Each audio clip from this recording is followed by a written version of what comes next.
If the KFGO table could be a little quiet over here. Sorry. We're talk show. Grateful for this turnout. Good Lord, you guys showed up. Thank you. Give yourself a round of applause.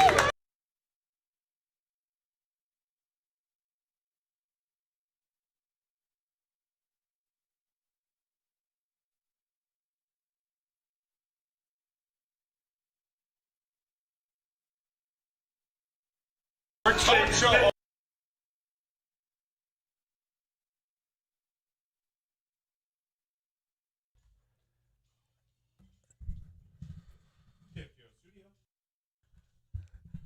KFGO time is 2:11 on a Wednesday.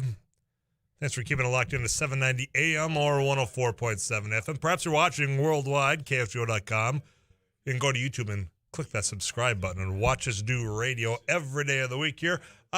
Couple things again. Turn your headlights on, but I also want to encourage you at 35270. Maybe you've heard throughout the day here, we got a few turkeys. We're going to get out the old cruiser from News and Views, and News and Views, it takes two. Us here of After News Live going to be jumping in that rig, finding out where you got the lights displayed, and maybe dropping off a turkey. Perhaps Eula bucking. I don't know if Heidkamp's going to be singing. I think you might whistle through that gap in the teeth. We'll find out a little bit later on. But we want to know where to go. Guide us, if you will, by it. If you have a neighbor or you or a family member that's got a house that, hey, you got to check out this display, send that in at 35270, and maybe, can't guarantee, but maybe the cruiser and all of us from KFGO are going to stop by this evening after this show wraps up. Those turkeys, of which we're going to be dropping off, Barnesville Grocery donated those. So I want to thank them for allowing us to grab these birds and come on out and visit you for a little bit this evening. But again, we don't know where to go if you don't tell us. So 35270 is all you got to do is text in an address, say, hey, this is what you could be looking for. And perhaps we're going to be stopping by a little bit later on with the expectation that this happens before that freeze. We're going to tell you in just a little bit here in a couple minutes. Going to take an early break because Greg Gus from the National Weather Service, he's a friend of the show. You've heard him on before. This whole weather system from down south all the way up to the north central part of our listening area, there's going to be a variety of weather. Everything from rain, fog, freeze, snow, tornadoes, winds, straight line winds of 70 to 100 miles an hour is what we're hearing reports of. So we're going to get the latest there because what if you are considering travel, I would maybe reconsider, and he'll tell you about that. But also, just if you have family and friends, use this as an opportunity to learn a little bit more, and I'm sure I'll just inform them of it as well because we've all got people that are in that region, and this is why we're just trying to get the latest of this. And the fact that it is now December 15th, and these unusual weather systems over the last 2 weeks, I want to hear from the experts. 212 Tom Szymanski did a great job of informing you throughout the day here. Best in the business.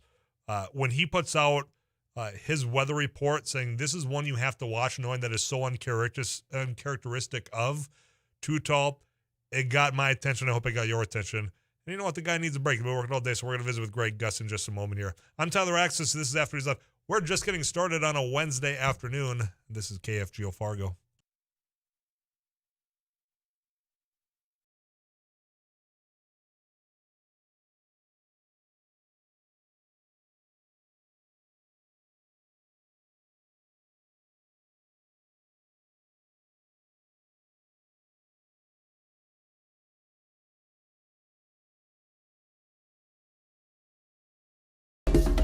Thanks for watching News and Views on YouTube. Don't forget to subscribe and like our page. And send us a text anytime at 35270.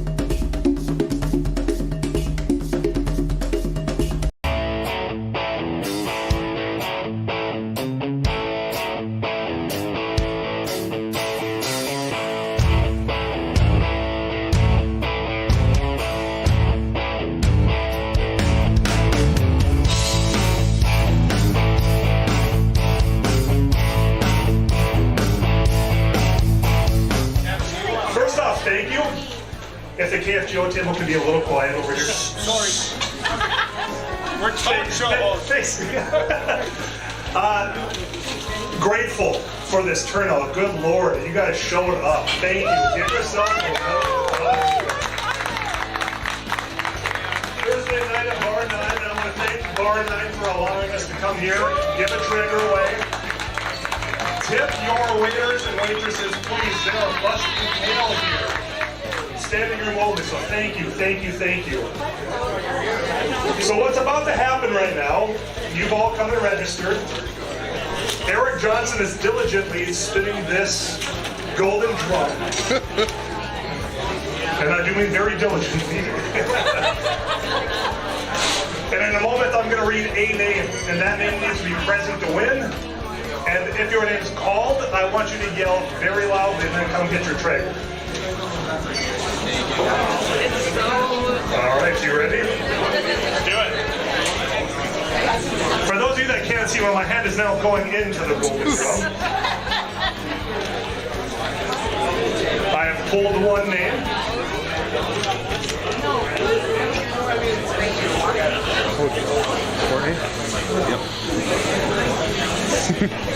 Courtney?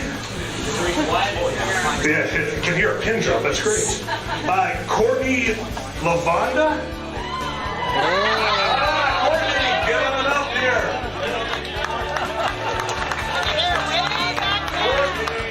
We're still talking about cleaning up from the unusual storms that happened last week. And well, now today, here we are just a couple of days removed from that. And we're looking at such an unusual setup for another storm across this region. Here to talk about what the latest is, Greg Guss. He's with the National Weather Service, a friend of the show. Greg, it's been too long, man. How you been? I've been trying not to be unusual.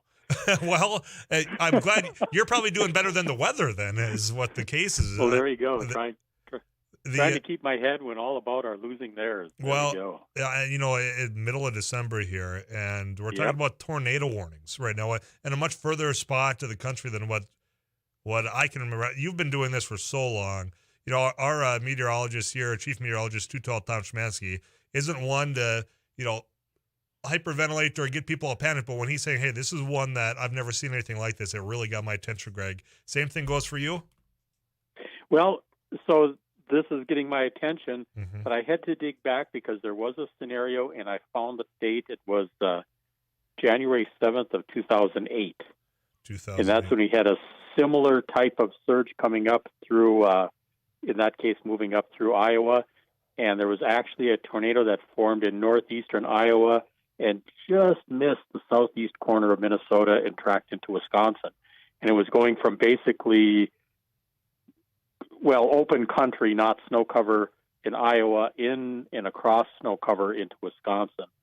And that's a January. So, so this is so rare that Wisconsin had seen a tornado in January back in the 60s somewhere.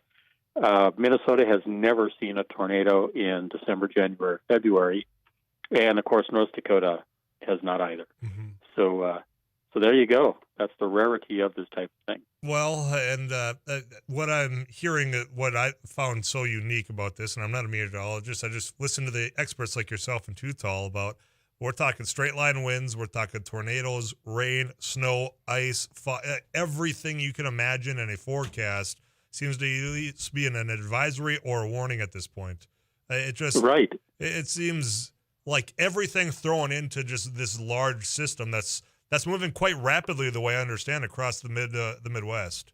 It is not just within the last few hours. They've had winds gusting 58, 59, 60 miles an hour out of Denver, Colorado Springs area, and that's moving now into eastern Colorado and toward this direction. So that's behind the system. Then you have the line of thunderstorms moving through eastern Nebraska now, and a tornado warning and a tornado debris signature showing up, and that's to the northeast of Grand Island a bit. I think at this point, if I can find that on my map, and but that's moving up into the early area. There is that tornado watch in effect until 8 p.m. Now that includes much of eastern Nebraska, all of western and central Iowa, and then a smidgen of south central Minnesota. And who knows, that could get extended a little further east yet tonight. But that's the precursor. That's the warm sector. I know it's 55, 60 degrees or warmer now in the Twin Cities in Point South. And here we are sitting mild and foggy and waiting to see, because we're going to be in the cold sector, but the warm is going to be warm enough that it's going to throw it looks like some rain, possibly sleet, and then a little bit of even freezing rain possible as the cold air starts to swing back in here tonight. With such a dramatic shift from hot, or I don't want to say hot, but warm to cold. I mean, we're talking a deep freeze behind this by all accounts here of when I'm going to be tailgating for a Bison game. The high that day is 10 degrees, and that's just 2 days from now. And as I'm sitting here, we're pretty mild for this time of year. Does that contribute to the buildup of the system as it moves along? Does it diminish? I just think about during those summer months when we have large, thunderstorms that, you got that high humidity, that high heat. It allows for it to build and grow as it moves. What's the dynamics of this particular season do for such a large storm there, Greg? Well, these storms in December, as well as the ones in March and into early April, are where you see all of those things coming together, because you generally have the warm air pushing up from the south still in this, which is still fall as far as the central and southern plains go, and as well as spring later on. So you're going to have that warm air still being able to surge up from the south, and we should be in the cold air. Now, typically at this time of the year, we would be this cold or colder, and we don't have as much cold air in place yet to keep this type of system further south. The storm that happened here just a week and a bit ago down in that Arkansas, across southeast Missouri, northwest or southeast Missouri, northwest Tennessee, and into Kentucky, up into north central Kentucky, that was a huge dramatic event any time of the year. A big one for the winter season is, no doubt. And typically you would start seeing those there or point south through the remainder of the winter. Okay. You look at even a February deep freeze in here, oftentimes with the very cold air pushing down into Texas, you still have tornado risks east of there into Louisiana and points east. So it's not uncommon to have tornadoes in conjunction with these deep winter storms, but they usually are quite a bit further south. This is rare. And now with us, so this is the problem for us. If we get wet with rain, freezing rain, and it could be just that we get wet and then we get nighttime and the temperatures drop below freezing and the rain starts to freeze on those contact, or we could get sleet mix in there. But that's going to set up ice in and around the area to some degree, and then throw snow on top of it, and then bring in the strong winds. Yeah, so that's what I'm hearing. Travel-wise here, probably not as much snow as other parts, but like you're pointing out, the ice, the freeze, and that's going to be a deep freeze for a little while now here. It's not ideal if you have any travel plans, is what I'm gathering, Greg. Right, and so it's, as we get into this late afternoon and evening, rain is a problem anytime because our ground has been frozen now.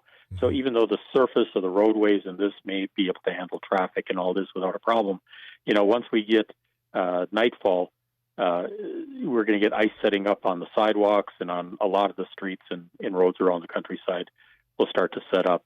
And so we're going to get slippery and throw snow on top of it. So that becomes just very difficult travel. So that's going to happen as soon as we get dark, really. And through 6, 7, 8 o'clock in the evening, we could be seeing rain, sleet mix. By the time, and it looks like, and this is just looking at this isn't updating on for me now, so there we go. Trying to push the update button. But it does look like it's going to be 8, 9, 10 o'clock before we start getting the change over to snow. Okay. And then we should be seeing those few inches of snow. We could get 2, 3, 4 inches of snow here just off the east flank of Fargo-Moorhead and up into northwest Minnesota toward Bemidji. But then the winds start to wrap in after that. We probably will have pretty sticky snow to start on, but by the time we get to 11 o'clock midnight, it's going to be more blowable, so there's going to be blowing, some drifting snow with that. And the possibility, so right now we have an advisory because we're lining up basically 3 advisories between the rain and ice possibility, the snow possibility, and then the wind possibility. And if any one of those gets a little bit nastier, you could see us push this up into the warning category at some point. So just remember, going out there this evening and into the overnight, it's going to get pretty treacherous. Not so, the reduced visibilities will be there and blowing in snow at some point toward midnight and after, but you're going to have the very slippery conditions. And that's really when people start sliding around and getting in trouble with vehicles as well as walking on ice. What I'm hearing, and Greg, I'm up against the clock and I'll let you go, but once you're done with work, maybe just best to get what you need, get home, bundle up, listen to KFGO. That's what I'd advise for all the latest weather advisories. Greg, my friend, it's always good to catch up. I'm going to let you go. Thanks for the update, and we'll chat again soon, all right? All right. You keep on those people to take care and watch the conditions. Will do, Greg. Greg, thanks for the update. Greg Gus, he's with the National Weather Service. You can keep it locked in right here to KFGO for the latest from Too Tall Tom and those of our weather partners, including Greg. For as you just heard, look, we're at advisories right now, but things could change depending on temperature-wise, how it drops and what that does for a change in really the precipitation. So be mindful of it, especially if you got to be out and about tonight and probably through tomorrow morning. I do see Schmansky's forecast here. He'll get an update from that in about 15 minutes as far as what you can expect, but anything that does change right here is where we'll get it to you first.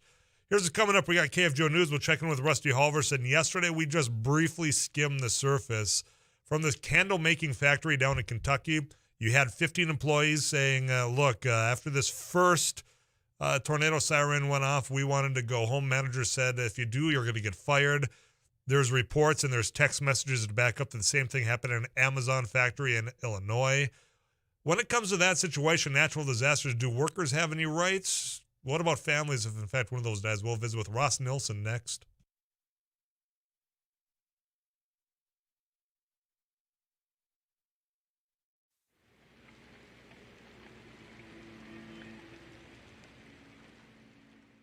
Well, we're doing a food giveaway event to the community. A lot of people are facing food insecurity at this time. As we can tell, we had to start about an hour early because we just had so many people lined up. So as people come up and they need whatever they need, volunteers are taking care of it. It's all contactless, so nobody has to get out. And just making sure whatever the greatest need. We're just getting the greatest good. When we're going until the food is out. As people are coming in, if they need 2 boxes and 2 gallons of milk, that's what we're giving. We don't want to leave anybody out. I was in the hospital, and I saw a flyer on the wall. And all the nurses were talking about taking people down there to get food and stuff. I got out last night. Got out of the hospital last night, and I said, man, I'm going to do this. When I came from Williston here, I lived on these streets for 3 years, caring. And that's what this is. That's the way I see it. Very helpful. I think it's going to be very helpful because I know people that are doing without. I think it's truly remarkable how much need there is out there. Like I said, we were going to start at noon, but we had so many people lined up. We started at 11, and volunteers have been working their tail off since then. I'm thankful for that. I think this shows that there is some huge needs in the community, and we got some things we got to address.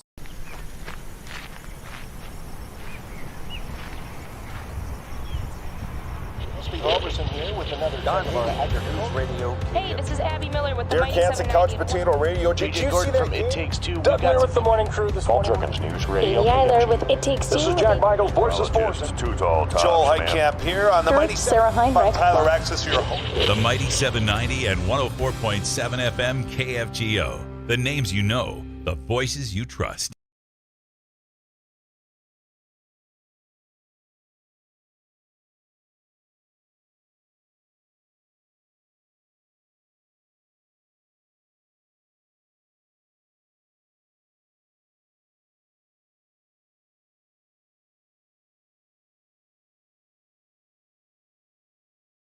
News. It's 35 degrees currently in Fargo-Moorhead. I'm Madison Quinn from the KFGO News Center. The Mapleton, North Dakota City Council has voted to delay a decision on whether to remove Fire Chief Kayla Cross till their DUI case is finished. Mayor Andrew Drager says the City Council decided to wait until the case is resolved before taking action. He says the council could remove the Cross from the volunteer position by a simple majority. Cross was charged with misdemeanor DUI refusal after a November 13th crash that seriously injured a woman in West Fargo. Cross is also a battalion fire chief in Moorhead. She was placed on leave last Friday. Brooklyn Center, Minnesota Police use of force and taser instructor Sergeant Mike Peterson has taken the stand in the Kim Potter trial. KFGO News correspondent Scott Peterson. The state asked Sergeant Peterson, in all the years that you've been working at the Brooklyn Center Police Department, have you been aware of any other officers who have drawn their handgun when they meant to draw their taser? I don't. But on cross-examination today, the defense asked, there have been confusions between tasers and guns. Several. Across the country. Yes. And you know from training that mistakes can happen. Correct. The defense is contending that Potter acted reasonably according to department policy in her training, though she mistakenly grabbed her gun instead of her taser when she shot and killed Dante Wright. Sergeant Peterson today testified, we do not deal in absolutes because no incident in this world is ever forecasted. We give officers as many hypotheticals as we can. We have 35 degrees in Fargo-Moorhead. You're listening to KFGO News.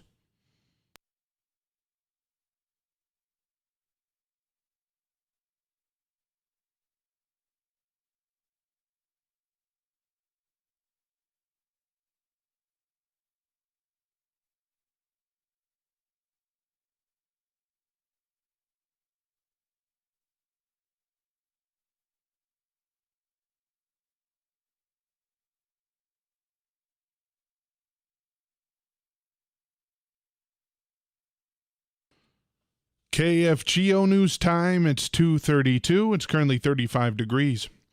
O.J. Simpson, the former football star and television personality, has won an early release from parole on Nevada robbery conviction.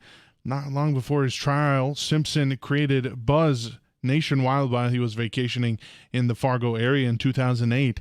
In an interview with KFGO News reporter Don Haney at a local cigar bar in Fargo, Simpson let loose, suggesting that the armed robbery charge against him was politically motivated and that he was never involved in an attempt to steal sports memorabilia that had once been his. I believe the fact that everybody involved in that case, including the two alleged victims, have made it clear they don't think I should go to jail. The two guys who had my stuff that was selling it, they realized that it was my stuff, and their friend that gave it to them lied to them. They don't want to go to court. They don't want to go any further than it is.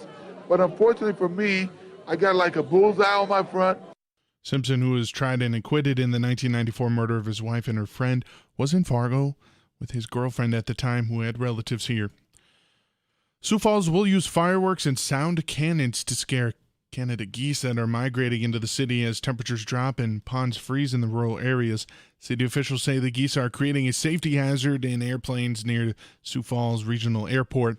The geese can strike a plane's windshield or get sucked into the engines. The birds are attracted to the Big Sioux River portions, of which remain open throughout the winter, and to fields near the airport. The cannons will go off several times during the day and will not be used at night. KFGO Weather Center forecast for today. We are under weather advisory from 7 tonight until 8 a.m. tomorrow. Tall Tom is expecting 1 to 2 inches snow this evening through the overnight. Locally, more could occur in Lakes Country or northern Minnesota tonight, so be ready for that today. This afternoon in Fargo, drizzle, light chance for rain throughout the day. This fog is hanging around. High of 41. Tonight, overnight low of 8. With those mixed precipitation changing to snow and then some blowing snow, perhaps a low of 8. Wind gusting 22 to 42 miles an hour tonight as well. Tomorrow, expect a high of 12 and partly sunny. I'm Madison Quinn, News Radio, KFGO.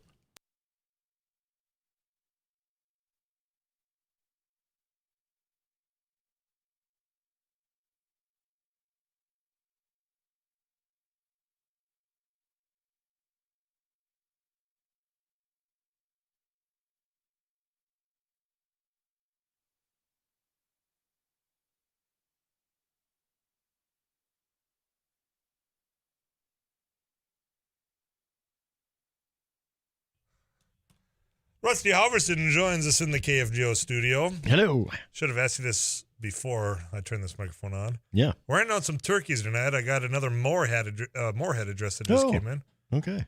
Are you going to sport a hat? Are you coming with? Or you got other? No, yeah. Oh, you're coming with? Okay. Yep. Well, Rusty Halverson is going to be there. I'm going to be there. Eric Johnson, Joel Hyde can't pay me, JJ. We don't know where we're going unless you text in to 35270. Whatever address you want us to stop. Can't guarantee we are showing up, but there's a chance. There's a chance. So you're saying there's a chance. I'm saying there's a chance. Yeah. But yeah, giving away turkeys. Giving away turkeys. Yeah, thanks to Barnesville Grocery for hooking us up with those. Absolutely. You singing? Because I'm not. I already put that out there. Oh, we're supposed to sing? I don't know if we're Eula Bucket as well or not. Oh, I don't know. I got Hyde coming in 2 hours explaining what he asked us to do. Oh, good. You've been asking questions of our very own Fran Olson.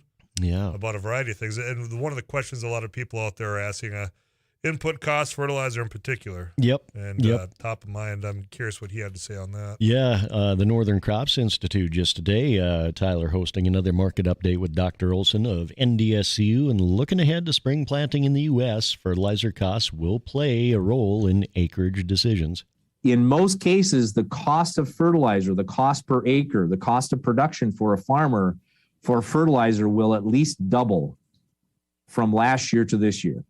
And that is having an impact on farmers' planting decisions. Latest update just today, Tyler. Average retail prices for most fertilizers continued to climb the first full week of December, with nitrogen fertilizers again leading the way. That, according to sellers surveyed by DTN.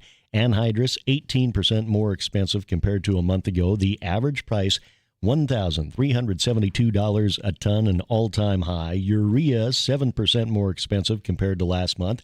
That fertilizer had an average price of $887 a ton. Again, an all-time high. Wasn't it a couple of years ago where we were worried that we were short on anhydrous?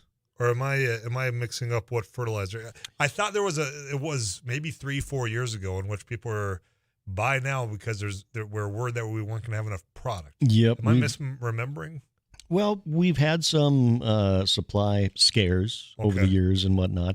The last time fertilizer prices were around this neighborhood was back in about 2012. Okay, then that's why I was asking, because you figure if we had a scare or shortage, that prices would have been a little higher. But I don't remember exactly the time frame or what took place there. Yep. There's another spike in 2008 when a lot of folks around the nation wanted to plant corn. We had passed the renewable fuel standard, and that caused a bit of a spike then. I was reading an article just a bit ago from one of the analysts at DTN talking about fertilizer prices from a historical perspective. And we talk about when prices spiked about 10 years ago or so. President Fillmore, does that ring a bell, from mid-1800s? How could I forget President Fillmore? So he actually talked about fertilizer in one of his speeches, like his inauguration speech, because at that time they didn't have synthetic fertilizer like we can produce now. It was mostly bird droppings, bat droppings, guano. Guano. Yeah. If I remember anything from Ace Ventura 2, guano. Yes. Yes. And President Fillmore. All right. Yeah. I'll double check into that. Yeah. I mean, history lessons were quite some time ago. Yeah. All right. You come back next hour. Yeah. Come back with the answer to that. Okay. If it was President Fillmore. Okay. I know of a town, a beautiful, lovely little town of Fillmore that's in Benson County. Oh. Yeah. It has nothing to do with the president, nothing at all. No. Well, it could. You never know. You never know. Huh. We'll find out in due time. In an hour or so. I'll check into that. All right. Rusty Halverson, him and Sarah Heinrich, multi-award winning journalists when it comes to all things agriculture. You can click on that agriculture tab at kfgo.com, learn a little bit more. CBS National News on the way. When we come back, Ross Nilsson, we're going to talk about workers as far as what rights they have given in certain circumstances, like impending weather at the employer. That's coming up next, right here on KFGO.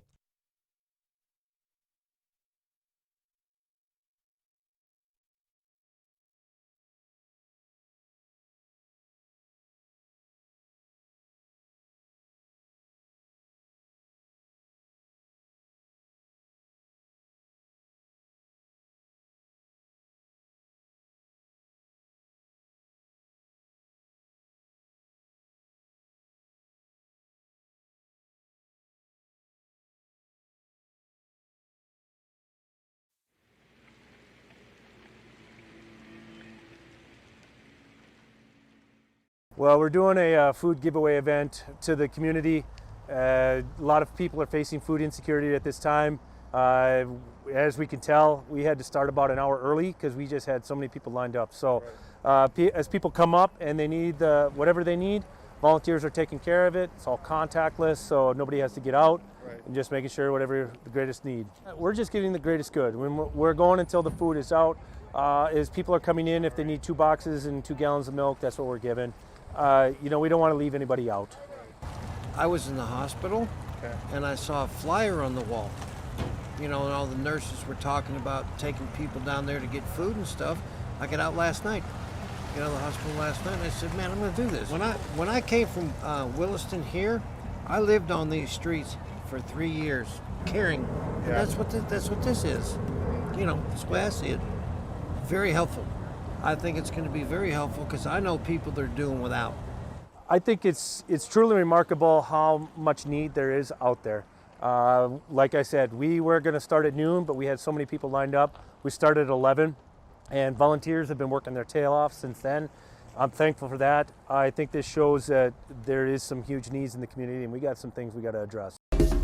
Thanks for watching News and Views on YouTube. Don't forget to subscribe and like our page, and send us a text anytime at 35270. Why do I like ice fishing so much? I don't know, to me it's just something I enjoy and just a hobby that I've been into for quite a few years, and I'm not necessarily good at it, but I enjoy it. It's fun. It's good time to get out and hang out with all your buddies and just get away from reality for a little while. First time that I ever went ice fishing, I was like 6 or 7, and I actually fell through the ice. We were in a portable ice house, and I was standing in there, and my dad and my uncle Kevin were moving it, and when they pushed it, I wasn't ready for it, and my leg went down the hole. That was fun. It was cold. You can get into hunting and fishing and stuff like that relatively cheap, and it's just like buying a vehicle. You can spend thousands and thousands of dollars, or you can just go to Walmart and get enough stuff and go out and do it, and you can be just as successful as the people that spend all the money on it. North Bros Outdoors, yeah, me and a buddy of mine, Jacob Enixon, we went to high school together, and we actually had the idea back in high school to make an outdoors page, just hunting and fishing, four-wheeling, anything outdoors basically. A lot of it right now, it's really, really heavily based on ice fishing, and this fall it was heavily based on deer hunting and bow hunting and rifle season too. So yeah, just kind of an outdoors group, and we call ourselves North Bros Outdoors. We've got a Facebook, an Instagram, and a YouTube channel. There's plenty of brands out there that you can get into it if you're questioning it and you want to do it. Yesterday, I threw this out there about halfway through the show. We're still watching the cleanup, and unfortunately, the death toll continued to rise of the storms from last weekend through Illinois, Kentucky, down in that area. And I'd asked because there was a candle factory in Mayfield, Kentucky, in which reports came out that you had employees, asking to leave after the first round of tornado sirens. Reports come back saying management said if you do, you are likely to get fired. Well, 4 hours later, another tornado rips through, killing 8 of them. So that's what we touched on yesterday. And after the show, there was a situation similar in Amazon, or at Amazon in Illinois, and there's text message receipts from an employee was visiting with his girlfriend via text saying, look, I asked to leave. They're not letting me leave. Amazon says you got to stay here. Well, a tornado ripped through that building, and he was one that unfortunately deceased as well. And I just had questions, and Ross Nilsson Brad is my go-to with all things work-related, legalese. How are you doing? Welcome back, man. I'm doing good. Thanks for having me. I have a feeling that we're just going to be throwing out other questions and not getting a whole lot of answers because of just the difficult situation this is for both the employer and the employee. Yep, and you're also dealing with a lawyer, so it depends. Oh yeah, that's the go-to. Well, let's see. Let me flip over this tea leaf. It how about depends. Illinois law versus Kentucky? Okay, well, broad speaking, let's start with the candle factory down there because that's where I started yesterday, and I got pushed back big time from listeners saying, Tyler, how was the employer supposed to know about this natural disaster impending 4 hours later? And you know what? The judging by face value alone, the first instance, of a tornado siren. They did all the safety precautions, go huddle up in whatever designated area. So it seems as though, at least up front, they did the right thing given the code. But, when you have employees asking, look, I'm worried about this impending storm, it's moving fast, I want to go home, and you have a manager saying, if you do, you get fired. Do those employees have any rights in this situation or not? Well, I think it's a difficult situation, right? So they thought that the tornado was past, and they kept everybody in, and now they've got employees saying, well, I want to go home. And we have a manager saying, no, you can't go home, allegedly from one employee. And of course, the employer's coming out and saying, absolutely not. That never happened. And I think they said their policy since COVID is if someone feels uncomfortable at work and they want to go home, we send them home, because that just makes sense. But as an employee, I think the difficult part you get into is in most states, you are at will.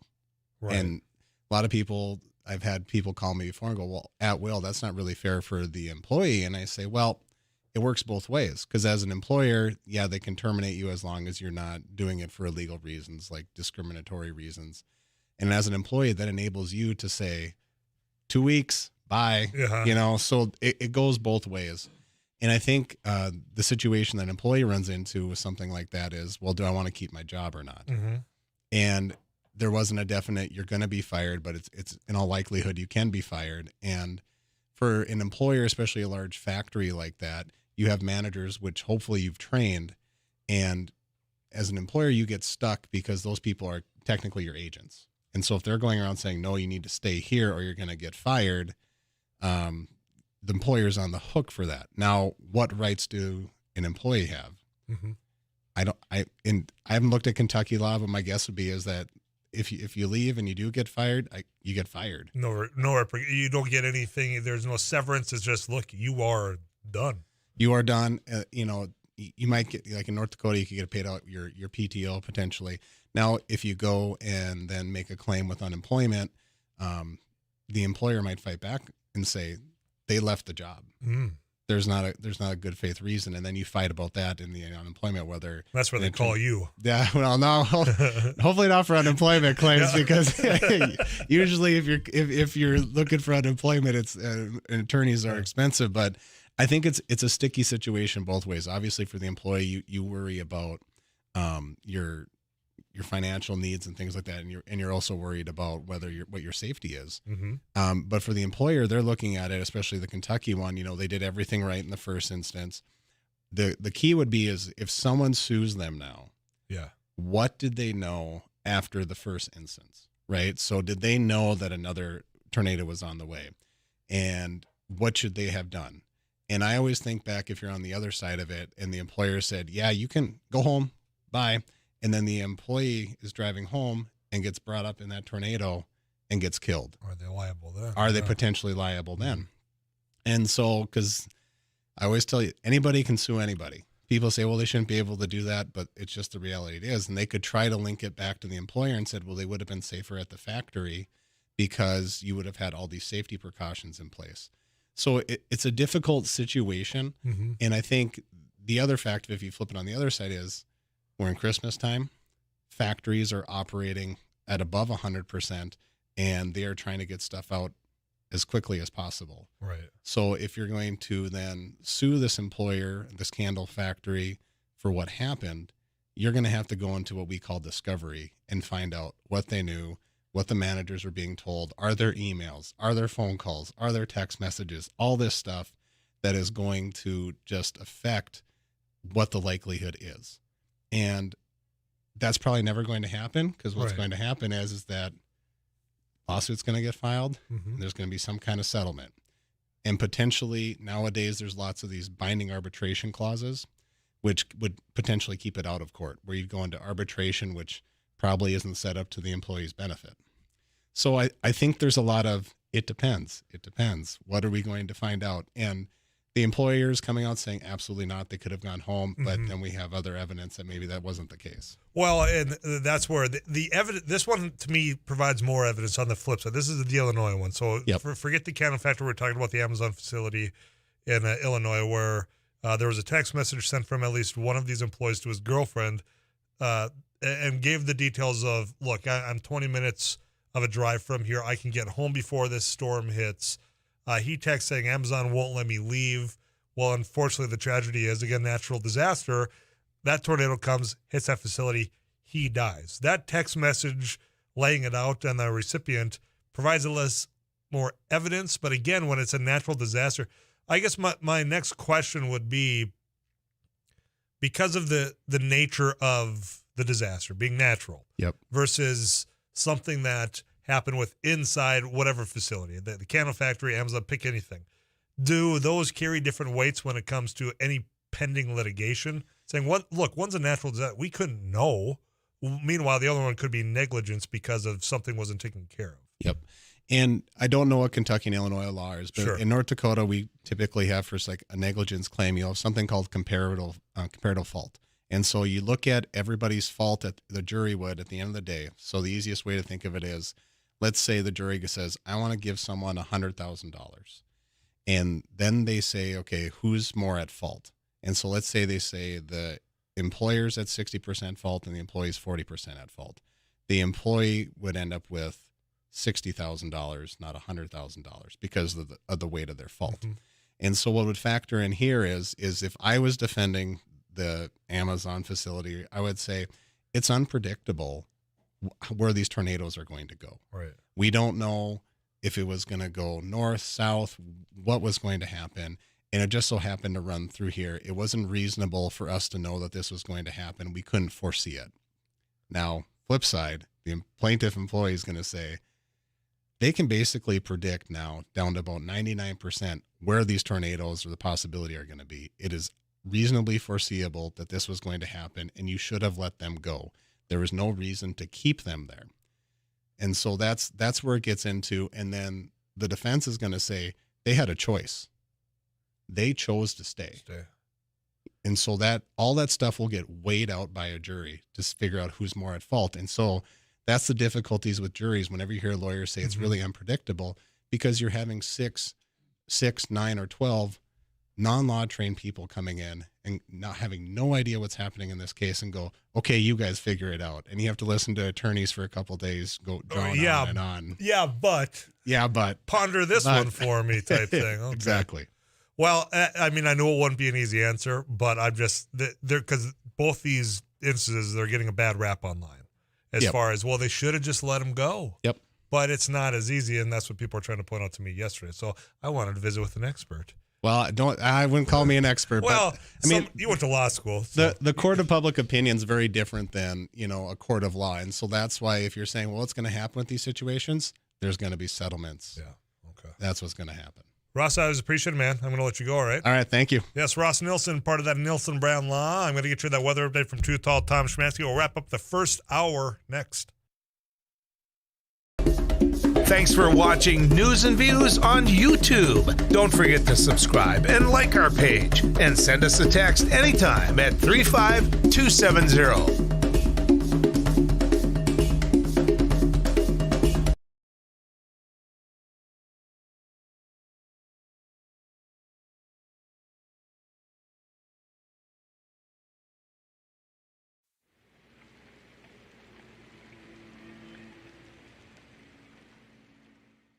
So today on the MSUM campus we're doing an ice jam, which is we're combining a bunch of percussion instruments with ice instruments, which are also going to be used in a percussive form. We're going to hit them with mallets, hammers, all those types of things.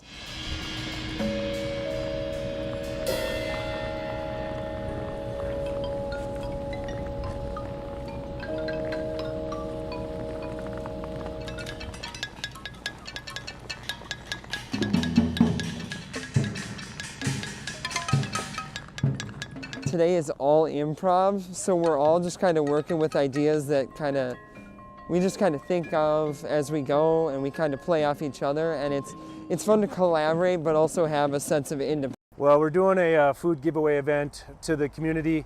A lot of people are facing food insecurity at this time. As we can tell, we had to start about an hour early because we just had so many people lined up. So as people come up and they need whatever they need, volunteers are taking care of it. It's all contactless, so nobody has to get out. and just making sure whatever the greatest need. We're just getting the greatest good. When we're going until the food is out, as people are coming in, if they need 2 boxes and 2 gallons of milk, that's what we're giving. We don't want to leave anybody out. I was in the hospital, and I saw a flyer on the wall. And all the nurses were talking about taking people down there to get food and stuff. I got out last night. Got out of the hospital last night, and I said, man, I'm going to do this. When I came from Williston here, I lived on these streets for 3 years, caring. And that's what this is. That's the way I see it. Very helpful. I think it's going to be very helpful because I know people that are doing without. I think it's truly remarkable how much need there is out there. Like I said, we were going to start at noon, but we had so many people lined up. We started at 11, and volunteers have been working their tail off since then. I'm thankful for that. I think this shows that there is some huge needs in the community, and we got some things we got to address.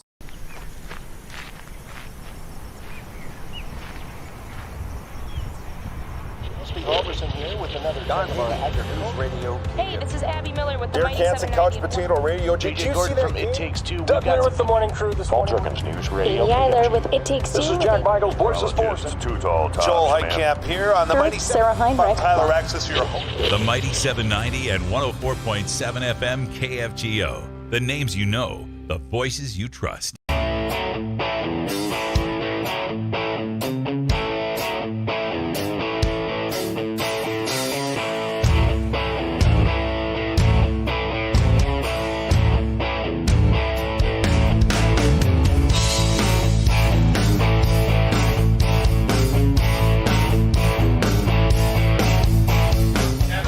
First off, thank you. If the KFGO table could be a little quiet over here. Sorry. We're talk show hosts. Grateful for this turnout. Good Lord, you guys showed up. Thank you. Give yourself a round of applause. Thursday night at Bar 9, and I want to thank Bar 9 for allowing us to come here, give a trigger away. Tip your waiters and waitresses, please. They are busting tail here. Standing room only, so thank you, thank you, thank you.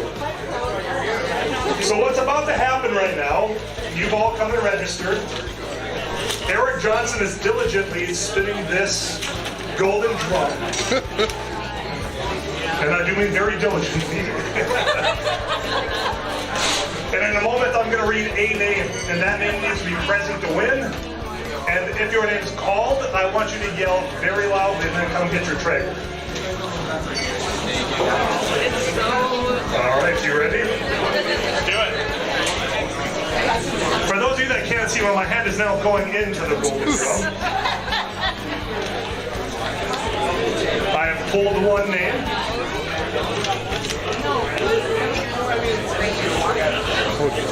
Courtney? Courtney? Yeah, you can hear a pin drop. That's great. Courtney Lavonda? Courtney, get on up here.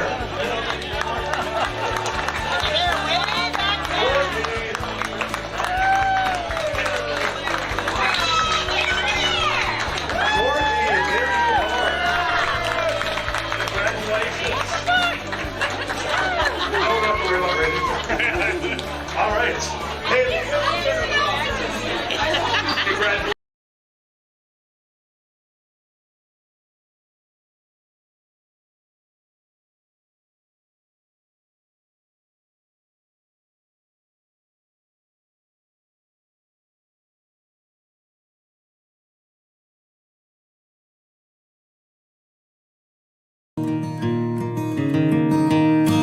Why do I like ice fishing so much? I don't know, to me it's just something I enjoy and just a hobby that I've been into for quite a few years, and I'm not necessarily good at it, but I enjoy it. It's fun. It's good time to get out.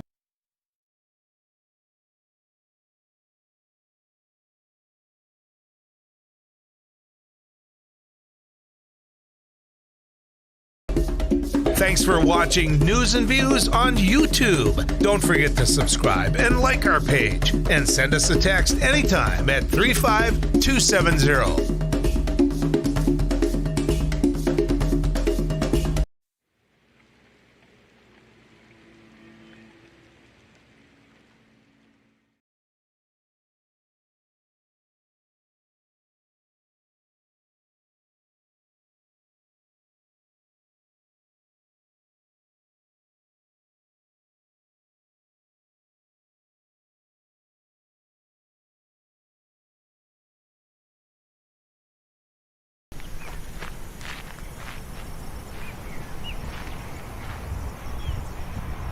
Leslie Halverson here with another News Radio. Hey, this is Abby Miller with the Derek Mighty Hansen, 790. Couch Potato Radio. Did you see that from It Takes Two? Doug Miller with the morning crew this morning. News Radio. Amy Eiler with It Takes Two. This is Jack Michaels, Voice of Sports. Too tall, Joel Heitkamp here on the Mighty Sarah 7. Heinrich. Tyler Axis, your host. The Mighty 790 and 104.7 FM KFGO. The names you know, the voices you trust. So today on MSUM campus, we're doing an ice jam, which is we're combining a bunch of percussion instruments with ice instruments, which are also going to be used in a percussive form. We're going to hit them with mallets, hammers, all those types of things.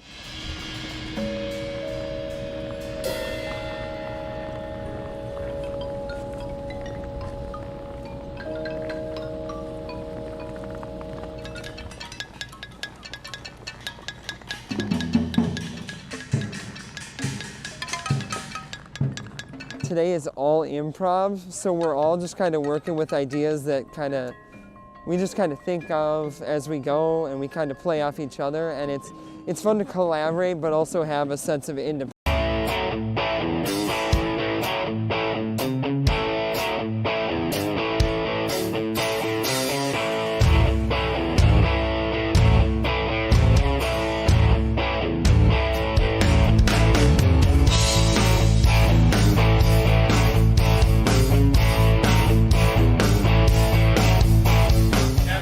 First off, thank you. If the KFGO table could be a little quiet over here. Sorry. We're talk show hosts. Grateful for this turnout. Good Lord, you guys showed up. Thank you. Give yourself a round of applause. Thursday night at Bar 9, I want to thank Bar 9 for allowing us to come here, give a trigger away. Tip your waiters and waitresses, please. They are busting tail here. Standing room only, so thank you, thank you, thank you. So what's about to happen right now, you've all come and registered. Eric Johnson is diligently spinning this golden drum. And I do mean very diligently. And in a moment, I'm going to read a name, and that name needs to be present to win. And if your name's called, I want you to yell very loudly and then come get your tray. All right, you ready? Do it. For those of you that can't see, well, my hand is now going into the golden drum. I have pulled one name. Courtney? Yep. Courtney? Yeah, you can hear a pin drop, that's great. Courtney Lavonda? Courtney, get on up here. Courtney.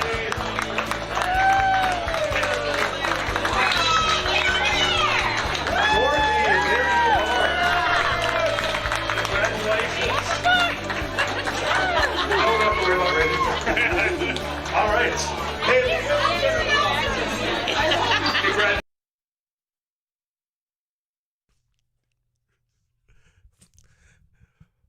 In between the news at 3 o'clock, I tell you either what's trending or what happened on this day. And on this day, 47 years ago, Young Frankenstein premiered in theaters, which is one of those all-time classics. Well, I thought you were going to do the... Oh, you thought I was going to do the Frankenstein's monster, right? Yeah. No, I thought you were going to. Nope, I chickened out.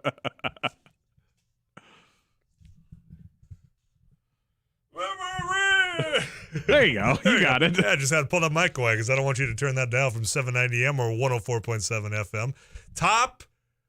This is top tier comedy right here. I just randomly watched Young Frankenstein like less than a month ago. Not because it was a Halloween. It was just, you know what? I feel like watching some. It's been too Gene long Wilder. since I've sat down and watched it start to finish. You know, you catch it in the middle somewhere once in a while, but the start to finish intentional watch is overdue. What's the man hump on the other side? I mean, there's so many one-liners that you can still. It doesn't have to be relevant. You can just utilize. So 47 years ago today, thank you. Young Frankenstein premiered in theaters. We'll get you caught up at KFGO News. Open phone lines. I see some people have called in. We'll get to you. Whatever you want to talk about between now and 3:30 on Afternoons Live.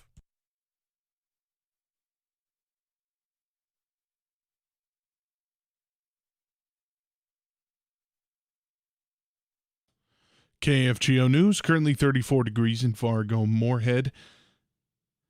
Today we're in that weather advisory starting at 7 p.m. tonight until 8 a.m. tomorrow. I'll get you caught up with all the Weather Center forecast after KFGO News. After a 32-year legislative career, 8 years in the House, 24 years in the Senate, with 10 years as Senate Majority Leader, Dickinson Republican Rich Wardner says he will not seek re-election after its term ends in 2022.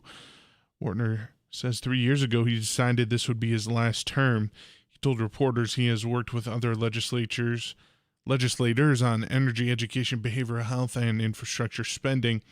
As for any advice for who will succeed in leading his caucus, Wardner said the leader should treat everyone in the legislature with respect and says he believes in delegating authority to make it a team effort. And I was really pleased with our people. They would go into meetings and one person can't make all the decisions here. And I was really pleased with our people. They would go into meetings and they would be able to make decisions because we had done work ahead of time and we had gone over the facts. And we never called anybody in and said, you have to vote this way. It seemed like when we came up with the big issues, everybody was together.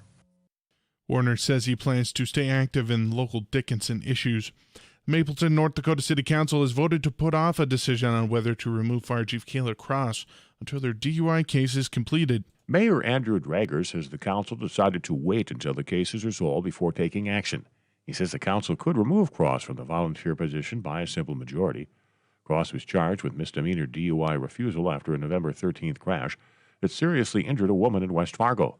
Cross is also a battalion fire chief in Moorhead. Moorhead City Manager Dan Molly says Cross was placed on leave last Friday. Cross has pleaded not guilty. Paul Jerkins, News Radio, KFGO. A second Canadian man is going to federal prison for transporting 67 illegal guns in western Minnesota.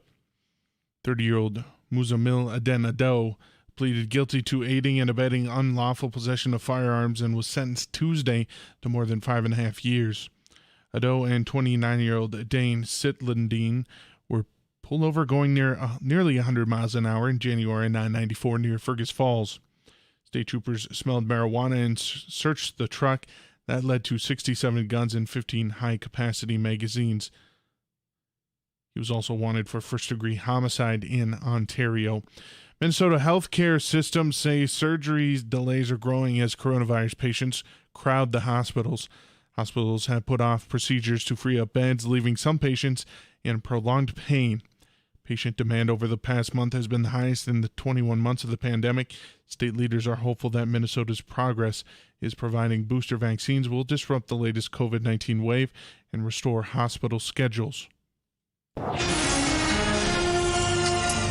KFGO Weather Center forecast get you updated on the latest weather coming this evening. This is from KFGO Chief Meteorologist Tom Szymanski is expecting 1 to 2 inches of snow through the overnight and locally, and more could occur in Lakes Country in northern Minnesota. We're in that weather advisory from 7 p.m. tonight to 8 a.m. tomorrow. Rest of today, though, before that, high 41. Chance for light rain, mixed precipitation, fog hanging around today. Tonight, overnight low of 8.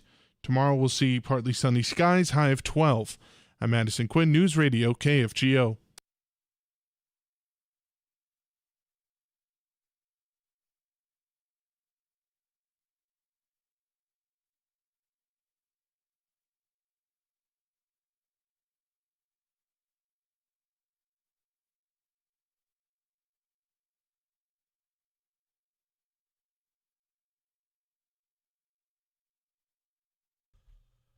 Got a couple of items on my list that I would like to get your thoughts on when it comes to topics at hand. Governor Noem's daughter, according to reports and according to those that were in the room, did get unusual treatment when it comes to her appraisal certification. There's that. You just heard on KFGO News when it comes to State Senate Majority Leader Rich Wardner announcing that he is not running for re-election. I've got some thoughts. I worked with Senator Wardner. Good dude. Have a lot of respect for Rich.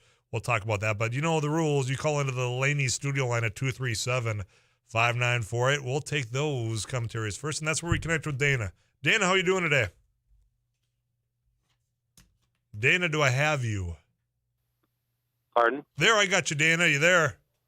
Yeah, I'm here. All right, what's on your mind today, man? Say, I was going to comment on the inflation. First, I have an observation and then a suggestion.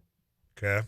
They're saying there's like 6%, inflation, but it's actually more like about 6% a month for the last 11 months. I'll give you an example. Gas from 2 to 3 is 50% increase. I bought a set of tires last September 20th of 20. The tires were $224. I checked the other day; they're $350. That's another 50% increase, and you can just check it out all the way across the board. Right. But the fertilizer, it's pure price gouging, and they're not going to do anything about it because they're making so much money off the added revenue, both state and federal, on the taxes that come off these increases in prices. Okay. But I have a suggestion for them. They want to put up this anhydrous gas plant, and I heard mention of a packing plant too, being tossed out there. So if they're going to do this, why don't they do it this way? Instead of getting outside investors like ADM, and if I'm right, they said a Anglo-Saxon company, is quite possibly Glencore, which are two of the 5 top grain trading companies in the world. So instead of putting the power in their hands of these plants, take the money from the legacy fund that's ours. There's $7 billion in there, and finance these plants completely, and then put the people of the state, all of them, as preferred stockholders. That way, the board is voted on by the preferred stockholders, which would be the people of the state that now own this plant and would benefit more off the revenue of selling products. And these other companies can come and get it from us versus them taking it and driving up our prices to where we can't, operate. It'll run them broke. $300 an acre to put in corn for fertilizer? Come on. Oh, I know. I can tell you, Daniel, when I was back deer hunting, that's the talk of every single shop I stopped in was fertilizer costs, what those input costs are going to be next year, and trying to figure out how can I afford to do this? Am I going to make any money off it? And when you bring up the state owning, whether it's a meat packing plant or fertilizer, we've already got a model. We've got 2 models. We got a Bank of North Dakota. We've got the state mill and elevator as well. It's where at one point we weren't afraid to make those large visionary investments in ourselves, but for whatever reason we've shied away from those, Dana.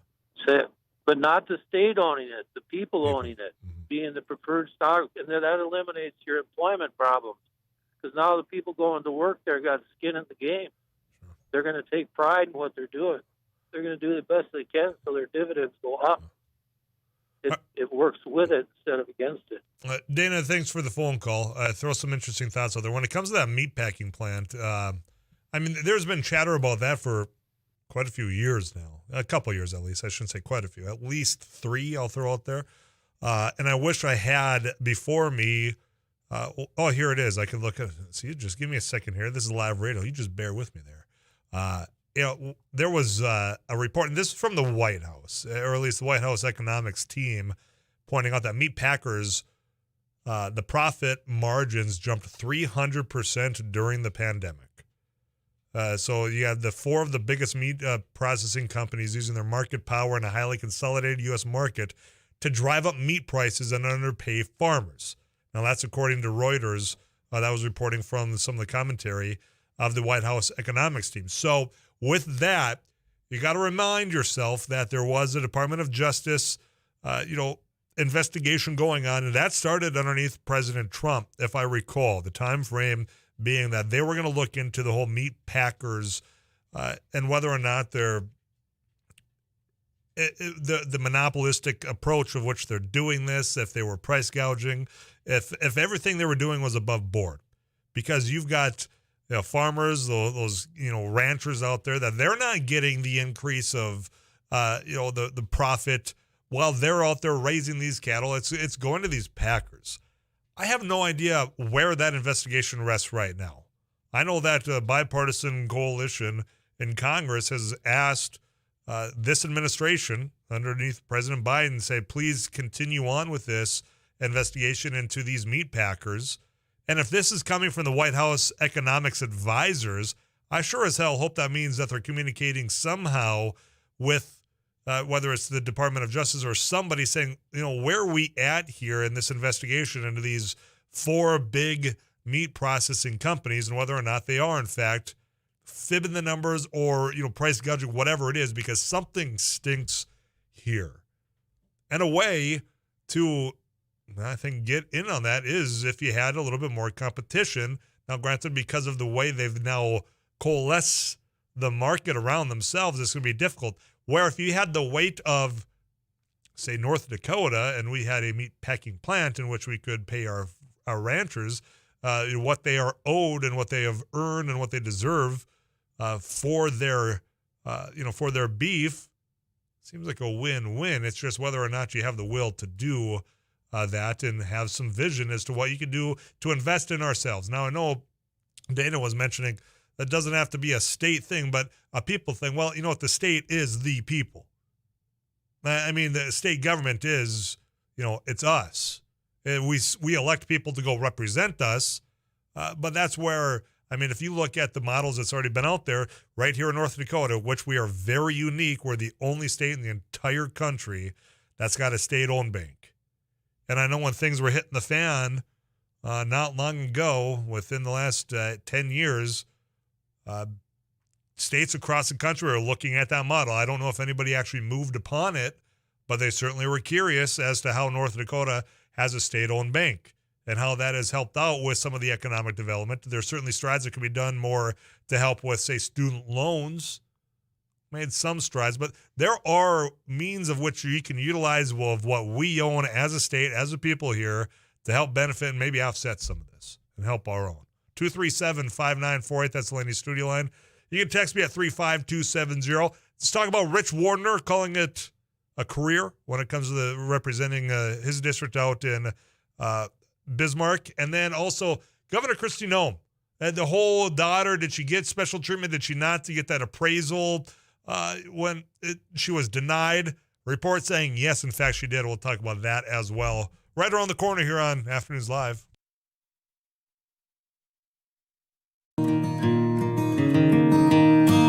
Why do I like ice fishing so much? I don't know. To me, it's just something I enjoy and just a hobby that I've been into for quite a few years. And I'm not necessarily good at it, but I enjoy it. It's fun. It's good time to get out and hang out with all your buddies and just get away from reality for a little while. First time that I ever went ice fishing, I was like 6 or 7, and I actually fell through the ice. We were in a portable ice house, and I was standing in there, and my dad and my uncle Kevin were moving it, and when they pushed it, I wasn't ready for it, and my leg went down the hole. That was fun. It was cold. You can get into hunting and fishing and stuff like that relatively cheap, and it's just like buying a vehicle. You can spend thousands and thousands of dollars, or you can just go to Walmart and get enough stuff and go out and do it, and you can be just as successful as the people that spend all the money on it. North Bros Outdoors, yeah, me and a buddy of mine, Jacob Enixon, we went to high school together, and we actually had the idea back in high school to make an outdoors page, just hunting and fishing, four-wheeling, anything outdoors basically. A lot of it right now, it's really, really heavily based on ice fishing, and this fall it was heavily based on deer hunting and bow hunting and rifle season too. So yeah, just kind of an outdoors group, and we call ourselves North Bros Outdoors. We've got a Facebook, an Instagram, and a YouTube channel. There's plenty of brands out there that you can get into it. If you're questioning it and you want to do it, do it. You won't regret it. The outdoors it's awesome.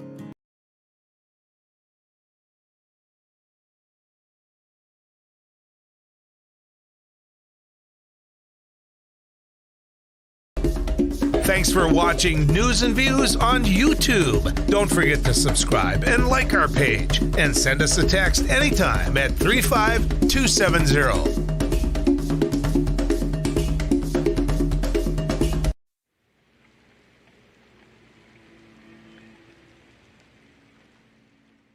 Well, we're doing a food giveaway event to the community. A lot of people are facing food insecurity at this time. As we can tell, we had to start about an hour early because we just had so many people lined up. So as people come up and they need whatever they need, Volunteers are taking care of it. It's all contactless, so nobody has to get out, and just making sure whatever the greatest need. We're just getting the greatest good. When we're going until the food is out. As people are coming in, if they need 2 boxes and 2 gallons of milk, that's what we're giving. We don't want to leave anybody out. I was in the hospital, and I saw a flyer on the wall. And all the nurses were talking about taking people down there to get food and stuff.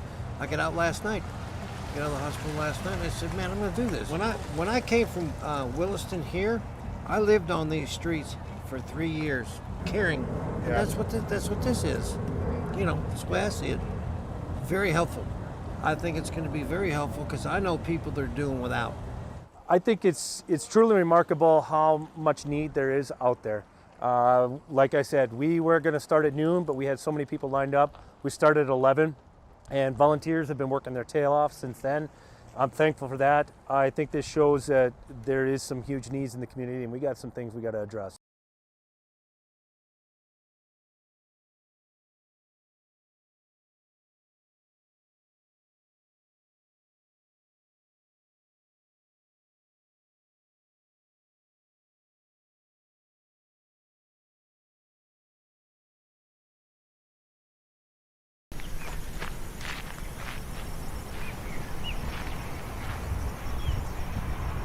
Robertson here with another Agri-News Radio. Hey, this is Abby Miller with the Derek Mighty Hansen, 790. Couch Potato Radio. Did you see that? It Takes Two. Doug Miller with the morning crew this morning. Jerkins News Radio. Amy Eiler with It Takes Two. This is Jack Michaels, Voices Force. Joel Heitkamp here on the Mighty Sarah Heinrich. Tyler Axis, your host. The Mighty 790 and 104.7 FM KFGO. The names you know, the voices you trust. So today on the MSUM campus, we're doing an ice Started jam. an ad for Wallwork Truck Centers. They're hiring, but I also want to thank them for sponsoring Friday's show of Afternoons Live. We're going to be up at Buffalo Wild Wings. So thank you to Buffalo Wild Wings. Thank you to Wallwork Truck Center. We're going to be getting you ready for tailgate. And then for that 8:15 kickoff, I know we've got a few guests lined up, including Zach Johnson, Eric Johnson, my producer. Now, no relation. No relation, unfortunately. Both redheads, though, right? Yeah, I would say Zach's a little more blonde, dirty blonde. Strawberry blonde. Yeah, not as much red in his hair or beard. But he played against JMU that last game of his was... In fact, his last game in a Bison uniform in 2016. And that was a bad game in which we didn't win. So we're going to talk about the importance of beating JMU. They're going on to FBS. Good riddance. Let's send them off the right way. We'll get you ready for that on Friday. In the meantime, in just a little bit, Mark Fromke is going to be joining us. We talked about any labor rights of these disasters with an attorney, but in the situation with Kellogg, which there has been a strike by workers, and now Kellogg is saying we're just going to hire permanent replacements. So I want to talk to Mark about that. He's with the AFL-CIO, a friend of the show here. We've had him on a number of times to talk about labor-related things, and his dear friend that was Paul Wellstone. So we'll visit with him. But in the meantime, another announcement in North Dakota. This one, not surprising to me. I knew this was coming for quite some time, that the Senate Majority Leader, Rich Wardner, not running for re-election. And Senator Wardner was a man of respect, always attempted at very least to do what was right. Not that we always agreed. Believe me, we did not always agree. And at least though at that time when we didn't have agreements, you were able to respectfully disagree, even during those debates on the floor.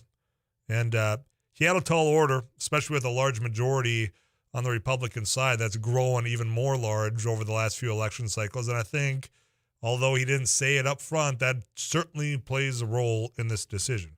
Now, mind you, he's put his time in. I mean, he'd been 30 years in this legislature. And that experience does go along with it. I know people always talk about term limits, and sometimes I find myself more and more saying, sure. But the ins and outs of a very fast-paced 80-day session and trying to keep things moving along, this is where that expertise on the Senate side is going to be missed.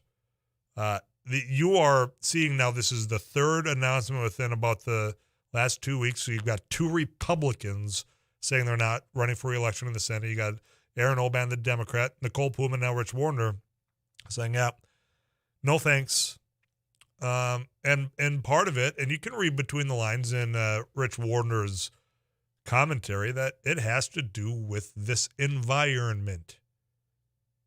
You know, those that cannot allow the respectful disagreements, they're the ones getting more elected more frequently. The numbers are growing. And quite frankly, I wouldn't want to deal with their BS every single day of the week either. From the nonsense they say on the floor and the way of which they treat each other off the floor behind the brass rail, it's something of which it's like teaching children at a very early age, except for these grown adults should know better. So as a leader out there, you know, with Rich Warner saying, boy, this is getting tough, I don't blame him. I didn't blame Nicole Pullman. I don't blame Aaron Oban. But I am worried what that means going forward of the dialogue of what it means about the actual job getting done out in Bismarck. I'm afraid that the Senate, and I know I've got a lot of House of Representative members listening to me, the Senate is going to be dang near identical to the way of which the House has been for quite some time. And that's not going to be good for anybody in North Dakota. But I do hope that Warner enjoys his retirement. I mean, he's a former teacher, former coach, somebody I respected a lot. And it's just one of those, who's next? There will be more. I have no doubt about it, that announce that, you know what, I'm done with this in North Dakota. It's not what I used to be. You know, I did good work, but this isn't for me anymore. Rich Warner, the Senate Majority Leader, being the latest of what's probably going to be more to come. More to come of Afternoons Live right after this KFGO News Update. We will check in with Rusty Alverson. We'll get an answer if it was President Fillmore or not. That's right around the corner. Then Mark Fromke. Stick around.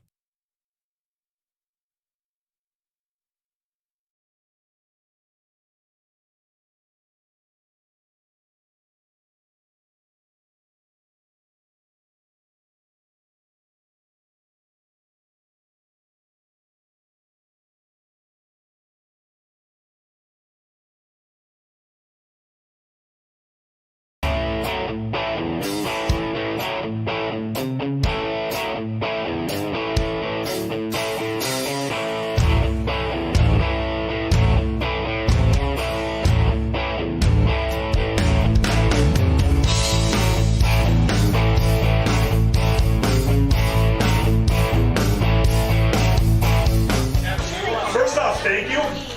If the KFGO table could be a little quiet over here. Sorry. We're talk show hosts.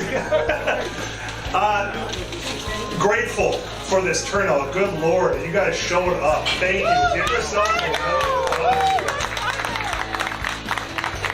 Thursday night at Bar 9. I want to thank Bar 9 for allowing us to come here, give a trigger away. Tip your waiters and waitresses, please. They are busting tail here. Standing room only, so thank you, thank you, thank you. So what's about to happen right now, you've all come and registered. Eric Johnson is diligently spinning this golden drum. And I do mean very diligently. And in a moment, I'm going to read a name, and that name needs to be present to win. And if your name's called, I want you to yell very loudly and then come get your tray. All right, you ready? Do it. For those of you that can't see, well, my hand is now going into the golden drum. I have pulled one name. Courtney? Yep. Courtney? Yeah, you can hear a pin drop. That's great. Courtney Lavonda? GO News, it's 3:30, currently 34 in Fargo-Moorhead.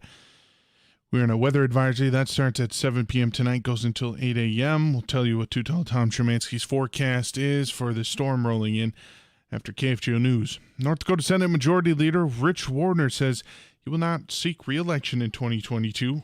3 years ago, I made a decision that this term would be my last. The Dickinson Republican has been in the state legislature for 32 years, 24 of them in the state Senate, with 10 years as majority leader. At a Capitol News conference, Warner says a lot has been accomplished, and he credits the teamwork shown in the Senate and with his House colleagues.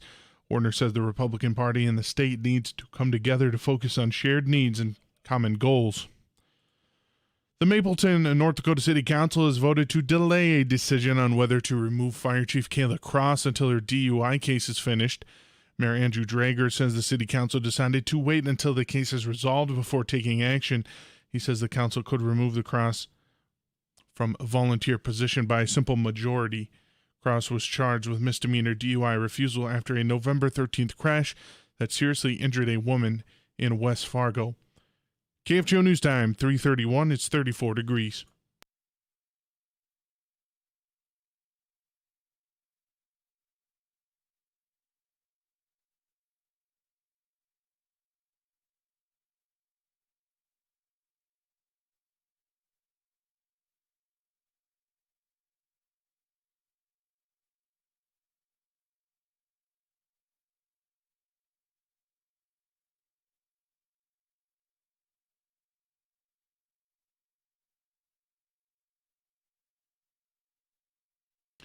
We have 34 degrees in Fargo-Moorhead.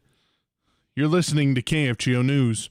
What was said to be temporary closing of Famous Dave's restaurant in Fargo appears to be permanent.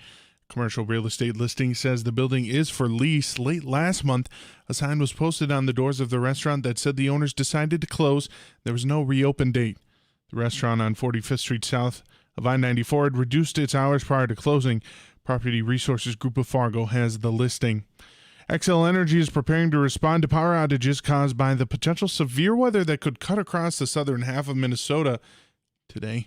Xcel's John Marshall says the utility has the response teams in place. We do have equipment on a lot of these lines that help to try to prevent a lot of the galloping, because we do get winds on a normal day, on an average day. But with this weather event here, we are preparing a bit more unique and again, ramping up crews and strategically positioning them in the event that we experience outages.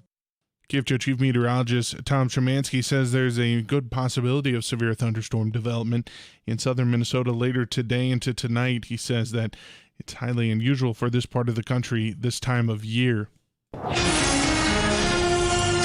speaking of Too Tall Tom, here's our KFGO Weather Center forecast from meteorologist Tom Szymanski. The rest of today, fog, chance for light rain, mixed precipitation, light snow. Becoming breezy later here in the area tonight, overnight low of 8, windy with precipitation and then changing to snow and tapering off late. Tomorrow we'll see some blowing snow in the morning, windy through midday, partly sunny. We'll see a high of 12. Again, more than 1 to 2 inches could occur in Lakes Country and in northern Minnesota. Be prepared for that. I'm Madison Quinn, News Radio, KFGO.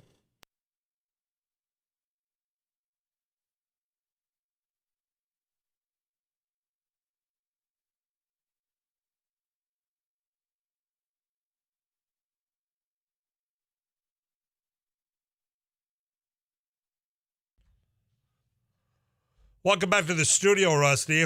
Thank you. And gave you an assignment. Several. Yes. That's correct. I remember one in particular because it had to do with Fillmore. Yep, Fillmore, President Fillmore. You were right. Was it President Fillmore? Yep. Millard Fillmore. Okay. Yep. What did he do again? Well, back in December of 1850 in his State of the Union address, he talked about Peruvian guano. In fact, he devoted 100 words of his 1850 State of the Union to the topic of bird droppings, over 1% of the entire speech, alongside talk of international canals and railroads that would advance global commerce. Yeah, I was really invested in the guano, huh? Yeah. 100 words dedicated to bat and bird droppings. Yeah, known as the guano age. The global industry sprung up to mine giant mountains of desirable bird droppings off the coast of Peruvian islands and elsewhere. keep the droppings from the horse and buggy out there, off of the train, and you know what? This is gold, Jerry, gold, he said. In fact, seabird guano reportedly hit $76 per pound in 1850, a quarter of the price of gold. How much effort do you need to put in to get a pound of seagull droppings? Seems like a lot of shoveling. It's one good size scoop shovel right on those islands. I think there is also a weird law that came out of that era about United States interests with some of these unoccupied islands in the South Pacific, that you could claim them in the name of the U.S. as long as nobody else lived there. And they did for guano. Yeah, they go. But I need the bad poop, man. Yeah. God, we're digressing a little bit here. Random trivial knowledge brought to you by Rusty Alverson and Eric Johnson here on Afternoons Live. The more you know. I think that was a slogan on, what's that, NBC? Yeah, I think so. And like Saturday mornings or something like that? Yeah, because then G.I. Joe would have it, knowing's half the battle. Yeah, knowledge is power. Knowing's half the battle. Okay, Fred Olson. How do we pivot back to him? Yeah. He's a very intelligent guy. He knows a lot of things. He is sharp. He is very sharp. And he was a guest of the Northern Crops Institute for a market update earlier today, Tyler. And he's talking about inputs. He's talking about what farmers are looking at as we approach next planting season. And Frayne says one crop that looks attractive right now on paper is canola. When you look at current cash bids for harvest delivery, canola is a winner. There, even with the higher fertilizer costs, the higher seed cost, the profit margins in canola are very strong. And then we look at some of the other minor crops, other oil seeds like sunflower. We look at pulse crops like field pea, lentil, dry edible beans like pinto beans, navy beans, black beans. We start looking at malting barley.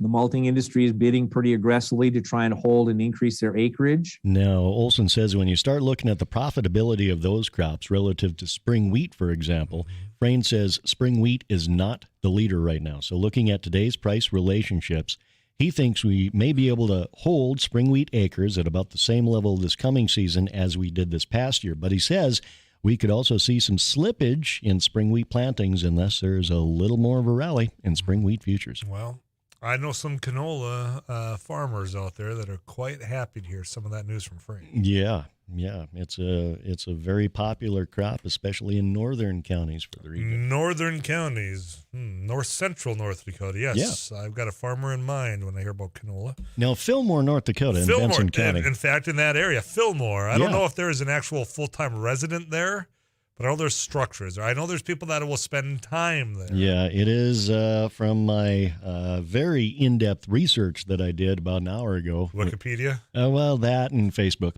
And do they have a page? Well, Ghosts of North Dakota. Oh, Ghosts, yeah. Yeah. Well, So Fillmore reportedly had 150 citizens in 1920, declining to about 74 by 1960. Today, Fillmore home to only 2 part-time residents. I know those part-time residents. I think we've met them. One. You know them. And they both used to teach me, and they're probably real proud of the product. They were talking about bat droppings on Afternoons Live. But there used to be a bar in Fillmore that, everybody would rave. I've seen photos to where, I'm not kidding you, people would just ride the horse on over there. Yeah. Kind of looks like a ghost town now. And sometime around the town centennial, there was a bit of a fire, several structures, unfortunately, were lost.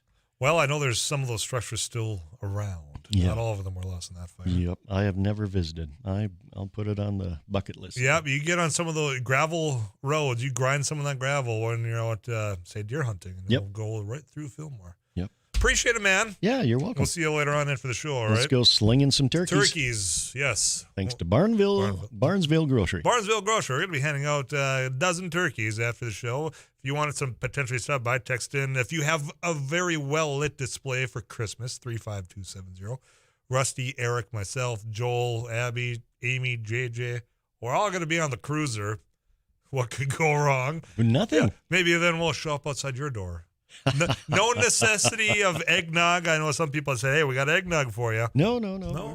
But we're not turning it down if we get offered eggnog. I said it's not necessary. Right. However, might be appreciated. We would consider. Let's get you caught up with CBS National News. Let's start to Mark Fromke about some the situation going on at Kellogg next.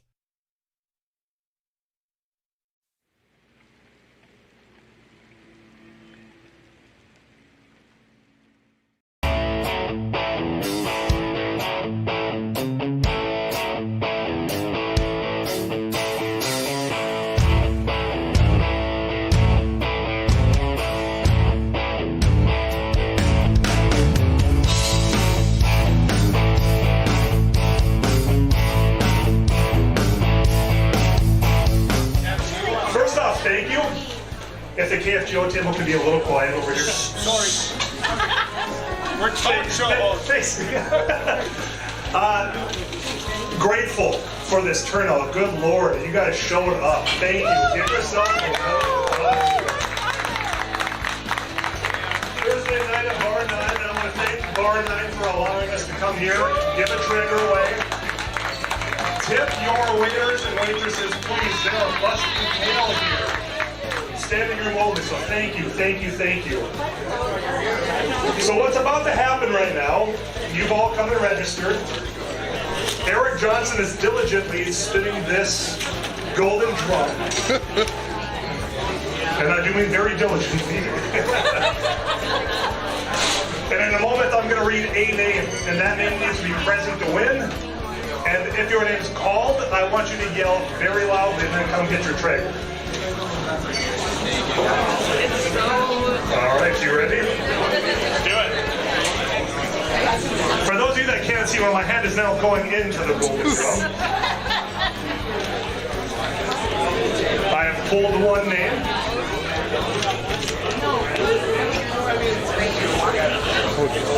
Courtney? Yep. Courtney? Yeah, you can hear a pin drop. That's great. Courtney Lavonda? Courtney, get on up here.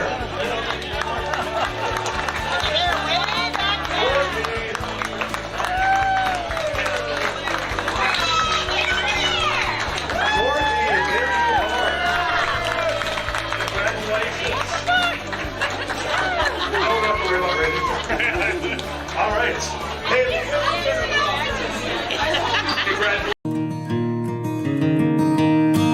Why do I like ice fishing so much? I don't know, to me it's just something I enjoy and just a hobby that I've been into for quite a few years, and I'm not necessarily good at it, but I enjoy it. It's fun. It's good time to get out and hang out with all your buddies and just get away from reality for a little while. First time that I ever went ice fishing, I was like 6 or 7, and I actually fell through the ice. We were in a portable ice house, and I was standing in there, and my dad and my uncle Kevin were moving it, and when they pushed it, I wasn't ready for it. We've been talking about the leverage that has appeared to be on the side of workers because of the number of help wanted signs. You've seen it every single place you go. I think the real test of that is happening at the Kellogg Company, where they announced just yesterday that a majority of its U.S. workers that voted against a proposed 5-year contract, you know what, they're saying we're going to move on and hire permanent replacements for those employees that went on strike 2 months ago. When I think about this situation, there's nobody else that comes to mind than Mark Fromke, friend of the show here, and has a lot to deal with labor issues. Mark, how you been, man? I'm doing good, Tyler. Doing very good. I appreciate you taking some time here. Kellogg is in the headlines for some of these reasons as far as the labor dispute. I'm curious, when you watch something like this, what's going on here, Mark? Well, what you have is a company that's highly, highly profitable. And that company is trying to basically drive a negotiated settlement that is has very negative effects on the workers' ability to, basically survive. And what I mean by that, Tyler, is that at Kellogg's, they have a 2-wage tier system. They have what they call legacy workers, that are the workers that have been there the longest. And then they have a second tier, which is for newer workers. And so you could be doing the same job, you and me, let's say, on a line making Fruit Loops, you might say, and I'm getting paid $10, $12 an hour more than you, and so forth, and my pension is better. And the workers have said that the wages have to be equal for all workers. There's no sense for a 2-tier system. And the other thing is that Kellogg's has, in that 2-tier system, Tyler, 30% of the workers are that second tier of low paying, but once they hit 30%, workers have to go to the highest percent. And Kellogg's wants to do away with that and allow everybody to become second-tier workers.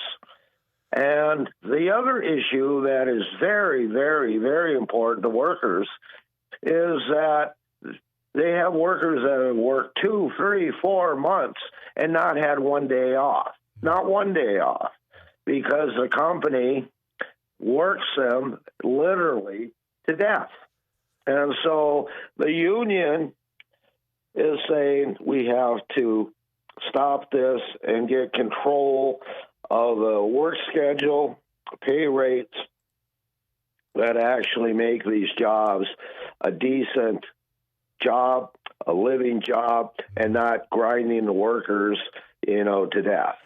So that's kind of the issues. Well, and I want to note that because people, I want to underscore this, that you've got those long-term employees that are in that legacy category sticking up for those new employees saying, you know what, we're doing the same job. They ought to get paid the same amount I am. And that's what you have that. You have the fact that Kellogg has made profit year after year after year based on the work of this entire system, these union members here, and they have this two-tier system. Doesn't quite make sense. But my question now that the strike happened, the workers said, no, we're not signing that agreement as long as these things are in here. Kellogg's trying to permanently replace them. And I think about labor laws.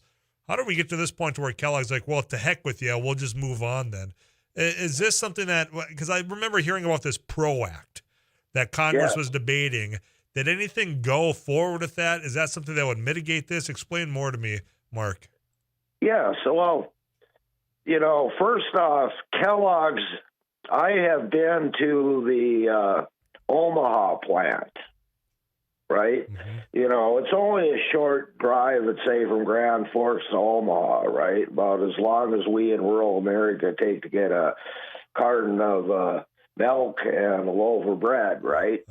And so, but what has happened there, Tyler, is that immediately they started to hire scabs, which we call those that cross picket lines or get hired are scabs.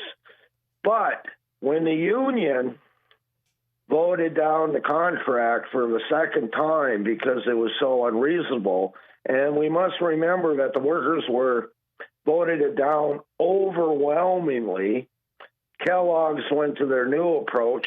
We're going to replace permanently 1,400 workers in the 4 factories. And so you ask about the PRO Act.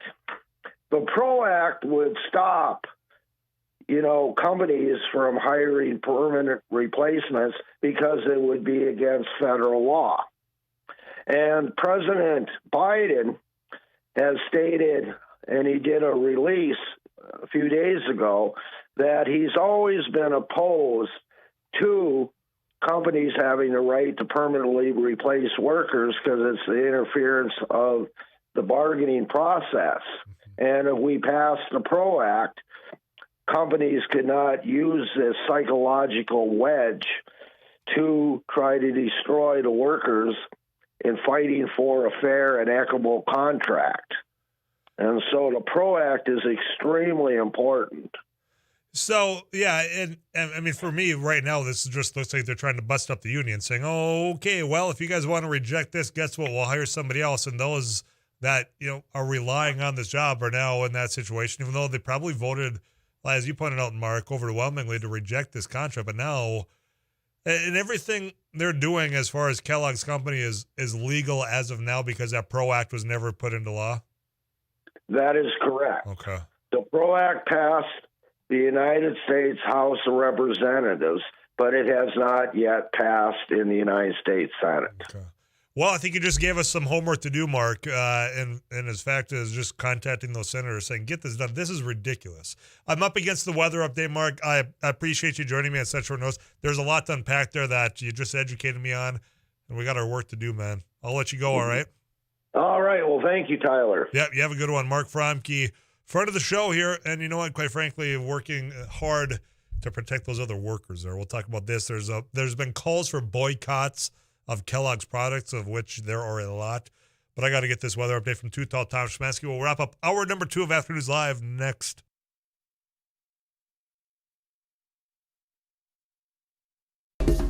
Thanks for watching News and Views on YouTube. Don't forget to subscribe and like our page. And send us a text anytime at 35270. Well, we're doing a food giveaway event to the community.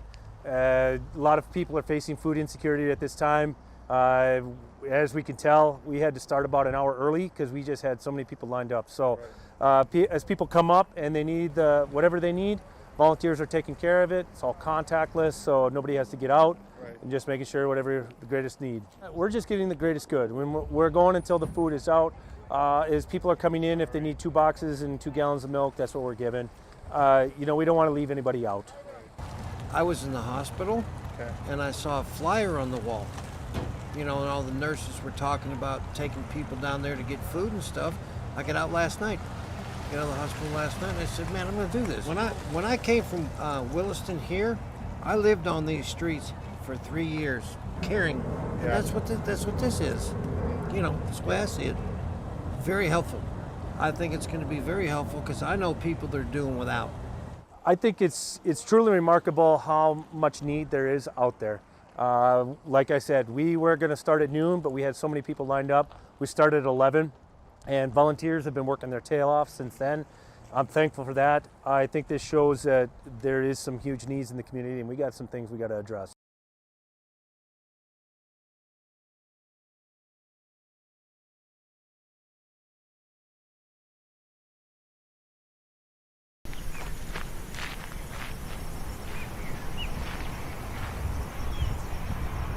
Robertson here with another Don News Radio. Hey, this is Abby Miller with the Derek Hansen, Couch Potato Radio. Did you see that? It Takes Two. Doug Miller with the morning crew this morning. Jerkins News Radio. Amy Eiler with It Takes Two. This is Jack Michaels, Voice of Sports. Too Tall Tom. Joel Heitkamp here on the Mighty Sarah Heinrich. Tyler Axis, your host. The Mighty 790 and 104.7 FM KFGO. The names you know, the voices you trust.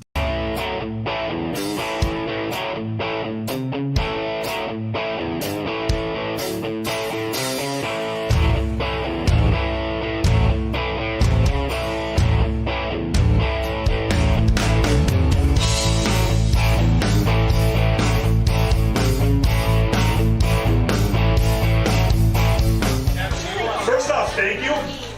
If the KFGO table could be a little quiet over here. Sorry. We're talk show hosts. Grateful for this turnout. Good Lord, you guys showed up. Thank you. Give yourself a Thursday night at Bar 9, and I want to thank Bar 9 for allowing us to come here, give a trigger away. Tip your waiters and waitresses, please. There are busting tail here. Standing room only, so thank you, thank you, thank you. So what's about to happen right now, you've all come and registered. Eric Johnson is diligently spinning this golden drum. And I do mean very diligently. And in a moment I'm going to read a name, and that name needs to be present to win. And if your name's called, I want you to yell very loudly and then come get your tray. All right, you ready? Let's do it. For those of you that can't see, well, my hand is now going into the golden drum. I have pulled one name.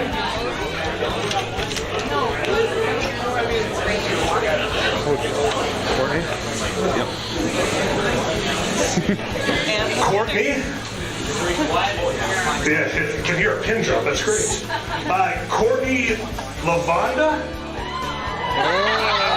Courtney, get on up here.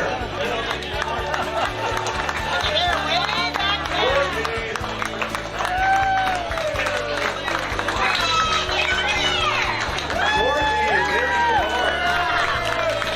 Congratulations. All right. Hey.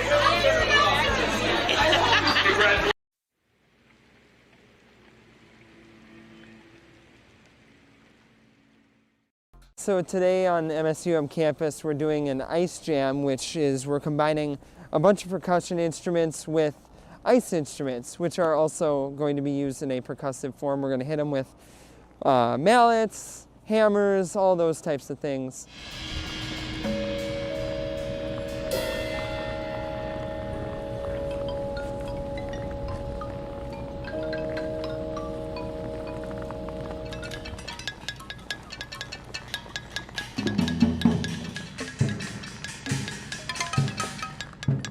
Today is all improv, so we're all just kind of working with ideas that we just kind of think of as we go, and we kind of play off each other, and it's fun to collaborate but also have a sense of independence.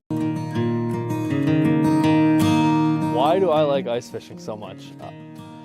I don't know, to me it's just something I enjoy and just a hobby that I've been into for quite a few years, and I'm not necessarily good at it, but I enjoy it. It's fun.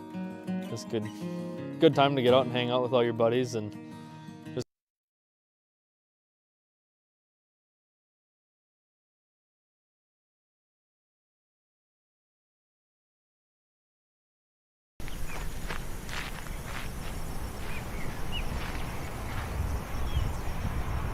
Roberson here with another News Radio. Hey, this is Abby Miller with the Derek Mighty Hansen, Couch 790. Potato Radio. Did you see that from It Takes Two? Doug Miller with the morning crew this morning. Jerkins News Radio. Katie Eiler with It Takes Two. This is Jack Michaels, Voices Forces. Too tall, Joel Heitkamp here on the Mighty Sarah Heinrich. Tyler Axis, your host. The Mighty 790 and 104.7 FM KFGO. The names you know, the voices you trust.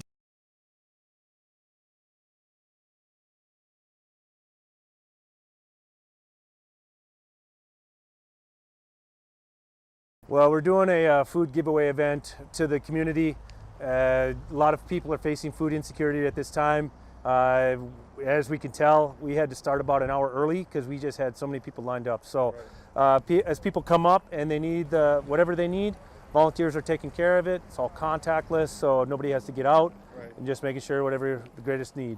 We're just getting the greatest good. We're going until the food is out. As people are coming in, if they need 2 boxes and 2 gallons of milk, that's what we're giving. We don't want to leave anybody out. I was in the hospital, and I saw a flyer on the wall. And all the nurses were talking about taking people down there to get food and stuff. I got out last night, the hospital last night, and I said, man, I'm going to do this. When I came from Williston here, I lived on these streets for 3 years, caring.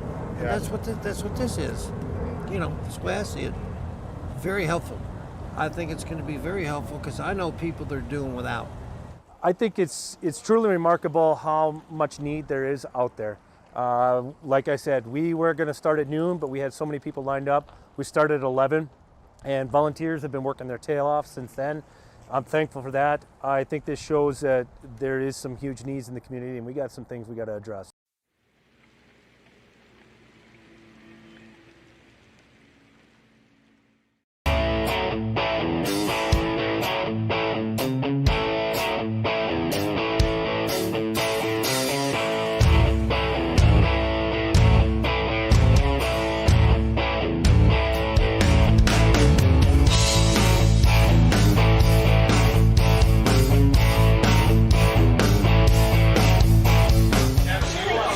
Thank you. If the KFGO table could be a little quiet over here. Sorry. We're talk show hosts. Grateful for this turnout. Good Lord, you guys showed up. Thank you. Give yourself a round. Thursday night at Bar 9, and I want to thank Bar 9 for allowing us to come here, give a trigger away.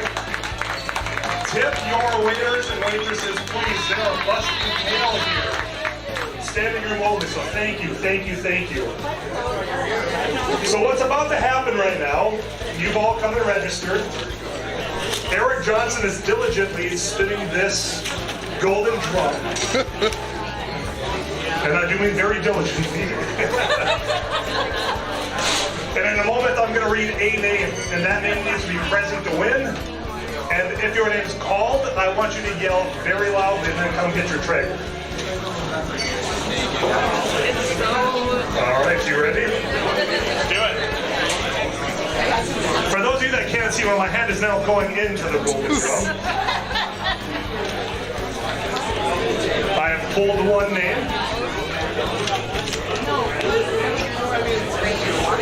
Courtney? Yep. Courtney? Yeah, you can hear a pin drop. That's great. Courtney Lavonda? Courtney, get on up here.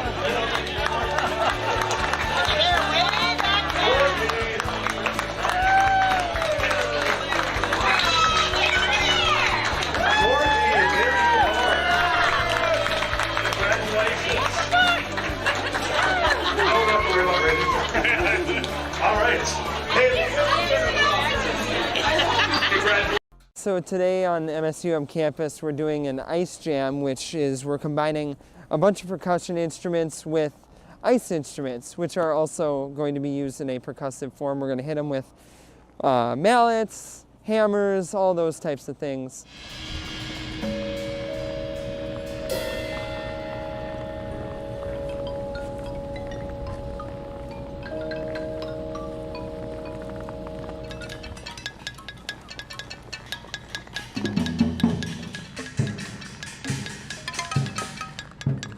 Today is all improv, so we're all just kind of working with ideas that we just kind of think of as we go, and we kind of play off each other, and it's fun to collaborate but also have a sense of independence. Why do I like ice fishing so much? I don't know, to me it's just something I enjoy and just a hobby that I've been into for quite a few years, and I'm not necessarily good at it, but I enjoy it. It's fun. It's good time to get out and hang out with all your buddies and just get away from reality for a little while. First time that I ever went ice fishing, I was like 6 or 7, and I actually fell through the ice. We were in a portable ice house, and I was standing in there, and my dad and my uncle Kevin were moving it, and when they pushed it, I wasn't ready for it, and my leg went down the hole. That was fun. It was cold. You can get into hunting and fishing and stuff like that relatively cheap, and it's just like buying a vehicle. You can spend thousands and thousands of dollars, or you can just go to Walmart and get enough stuff and go out and do it, and you can be just as successful as the people that spend all the money on it. North Bros Outdoors, yeah, me and a buddy of mine, Jacob Enixon, we went to high school together, and we actually had the idea back in high school to make an outdoors page, just hunting and fishing, four-wheeling, anything outdoors basically. A lot of it right now, it's really, really heavily based on ice fishing, and this fall it was heavily based on deer hunting and bow hunting and rifle season too. So yeah, just kind of an outdoors group, and we call ourselves North Bros Outdoors. We've got a Facebook, an Instagram, and a YouTube channel. There's plenty of brands out there that you can get into it. If you're questioning it and you want to do it, do it. You won't regret it. The outdoors it's awesome. Thanks for watching News and Views on YouTube. Don't forget to subscribe and like our page, and send us a text anytime at 35270.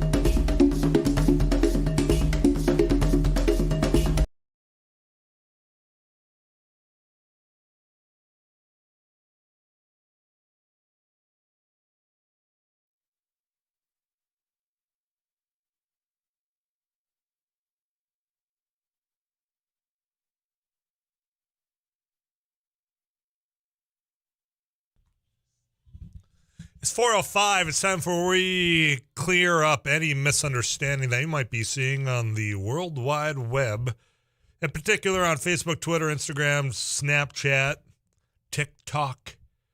What else am I missing? Reddit.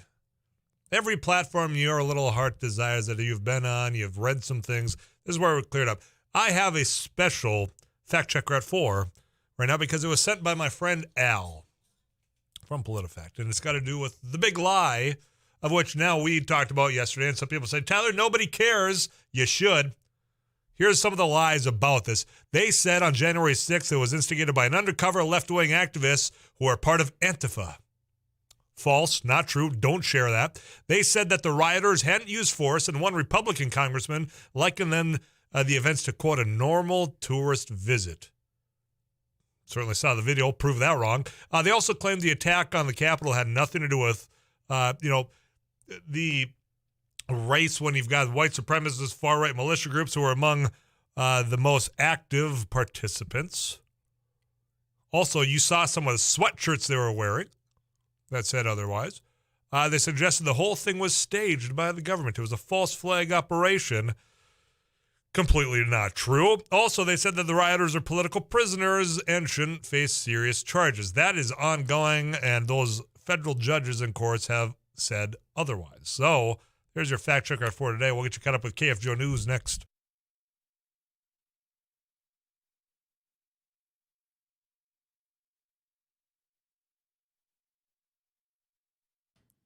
At 4:06, it is 32 degrees. We have a weather advisory in effect this evening until early tomorrow morning from the KFGO News Center. I'm Joel Morgan. After a 32-year legislative career, 8 years in the House. Well, we're doing a food giveaway event to the community.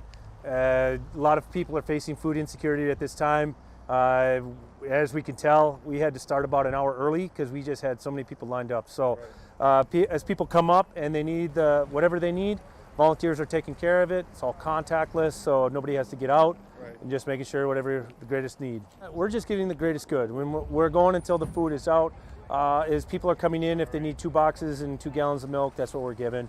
We don't want to leave anybody out. I was in the hospital, and I saw a flyer on the wall. And all the nurses were talking about taking people down there to get food and stuff. I got out last night. Got out of the hospital last night, and I said, man, I'm going to do this. When I came from Williston here, I lived on these streets for 3 years, caring. And that's what this is. That's the way I see it. Very helpful. I think it's going to be very helpful because I know people that are doing without. I think it's truly remarkable how much need there is out there. Like I said, we were going to start at noon, but we had so many people lined up. We started at 11, and volunteers have been working their tail off since then. I'm thankful for that. I think this shows that there is some huge needs in the community, and we got some things we got to address. Why do I like ice fishing so much?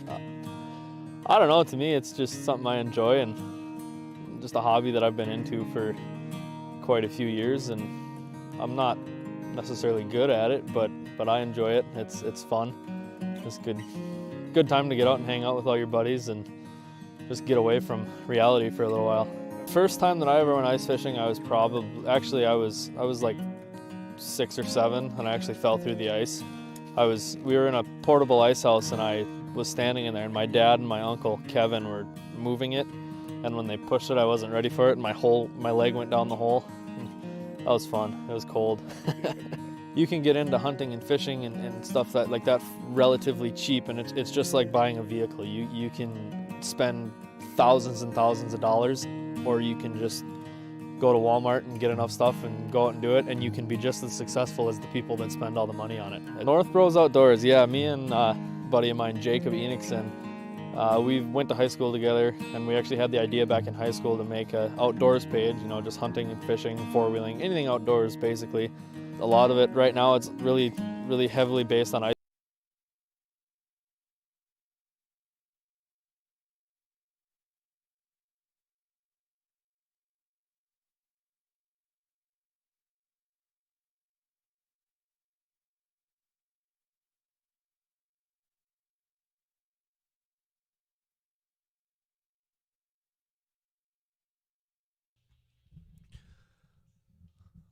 .410 KFGO time, final hour of Afternoons Live. And what about 30 minutes, Joel Heidkamp, a News and Views, is going to be in studio because we're jumping in his cruiser and we're going to be dropping off some turkeys for 10 lucky households. If you had that Christmas spirit on display, the house is lit up. If you want a chance, send us your address, 35270. Maybe we'll be stopping by with a cruiser.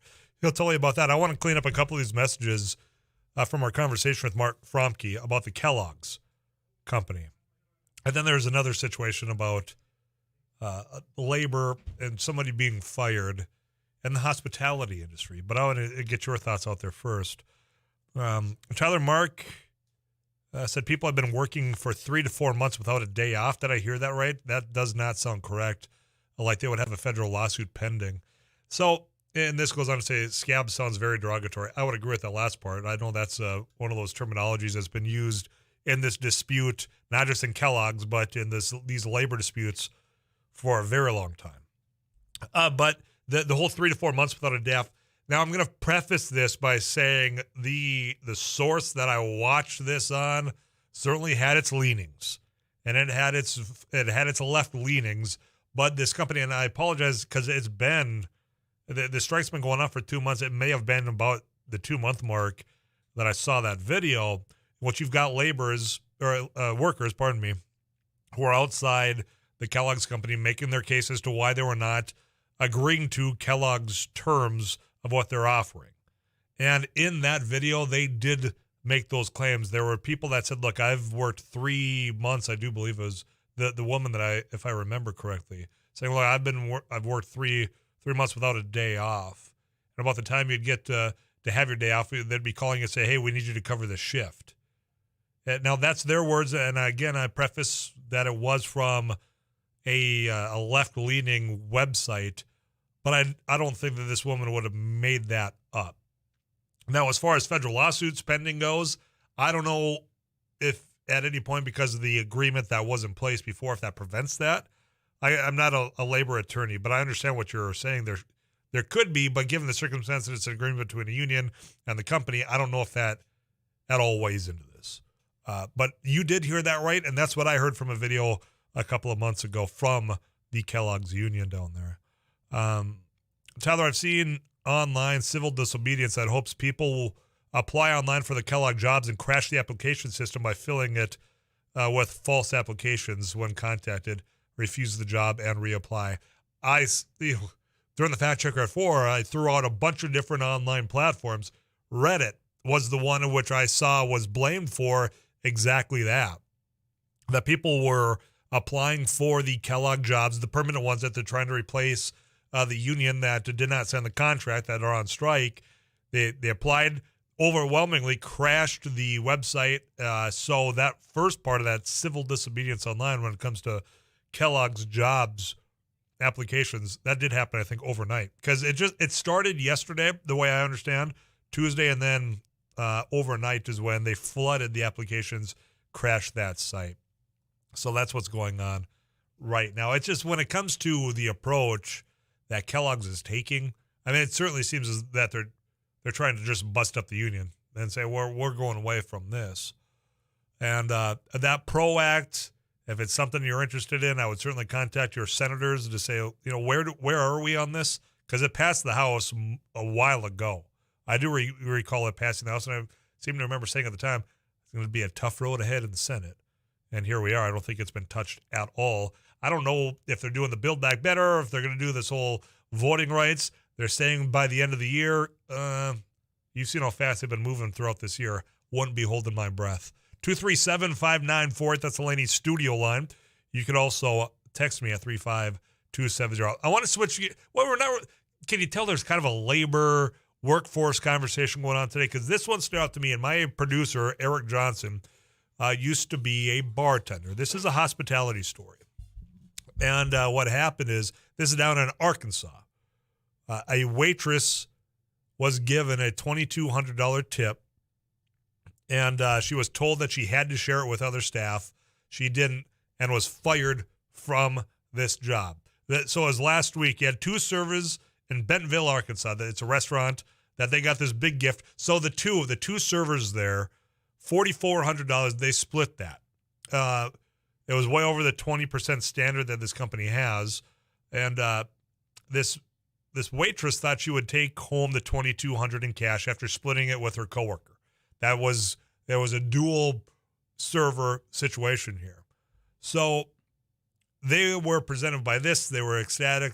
Well, their ownership came back and said, you got to split that with the rest of the staff, the cooks, the bartenders, which isn't uncommon if it is company policy, is the way I understand it, right? The splitting of tips. So every business does it a little different from my understanding. Correct. I only have one example that I know of personally, but a lot of places that have bar, restaurant, front of house, hostess, that type of host, they will tip out based on duties performed. So say you're at a restaurant that has a bar, and the bartenders will make the drinks for your table, then you'll give them a certain percentage of either your tips or your sales. That, I think, is a big distinction, whether it is based on percentage of your sales for the day or whether it's based on your tips for the day. This feels really outside of that because it, to me, sounds like you're saying it's an even split amongst all the employees and not you owe them 3% and them 2%. Yeah, here's more. 30 minutes after receiving the generous tip, this waitress, this Miss Brandt, her boss said that she could only keep 20%. That happened after they were presented with this, overwhelming tip. She was told that the rest of the tip would be shared with the staff. The oven and tap owners said in a statement that the restaurant shares tips, which is a common industry practice. And then they go on to say, we commend the organization that dined with us and generously gave to our staff. They have an absolute right to tip whoever they want, and we honored that request. So this goes on. She keeps the $2,200 that she thought was hers. They turned around and fired her after this. Ooh. Yeah, that. I just asked you because you've had experience as to hospitality. me, you really need to know how that business handles normal sized tips and what the policy is. I mean, the examples I have vary because on certain nights, I would keep tips based solely on my drinks served. Okay. So if you have 10 drinks ordered and I served 7 of them and somebody else served 3 of them, I get 70% of your tip. They get 30% of your tip. That's how we did it at Chubb's on normal nights. Now, we had agreements amongst ourselves of those of us behind the bar will split this night, or everybody working on a really busy night will split everything. I've done all of those things, and they've all been based on agreements before the shift starts. This, to me, sounds like a thing that ownership is imposing on them and not based on a standard policy. See, that's kind of what that's I the gathered. problem that I have. Okay, with it. see, when I was going to ask, so when you do the splitting of tips, it seems as though it's you and your coworkers dictating that, not the owner or the manager. Yeah, so in my at Chubb's where I it's work, an isolated example. I want to underscore that as well. Absolutely. The way we did it was you get your tips based on your drinks served. So you serve 100 drinks and there's $100 of tips per drink, you get $100. You get $100. I think that's the baseline policy. I've talked to other people in the industry that work at other places, and for the most part, you keep your tips and you tip out a percentage based either on sales or tip total to the people performing services. The cooks in the kitchen get this percentage. The bartenders get this percentage. The host gets this percentage. You keep the rest. In a statement to CBS News, which is where I'm getting this information, a representative from the restaurant said, because we feel the entire staff worked so hard that night to serve a large party of 32 people, we distributed approximately $7,000 in additional compensation to the rest of the team from that evening shift to ensure they know their hard work is appreciated. And I got a message in here, and I think there's some competing, because I read it the same way as well. Tyler, I read something online about this, and it was stated that they had never split tips in the past. So that is what I read from the individual that was let go, but it also seemed as though the owners kind of disputed that. That's where that 20% comes in. Either way, I mean, you could fall.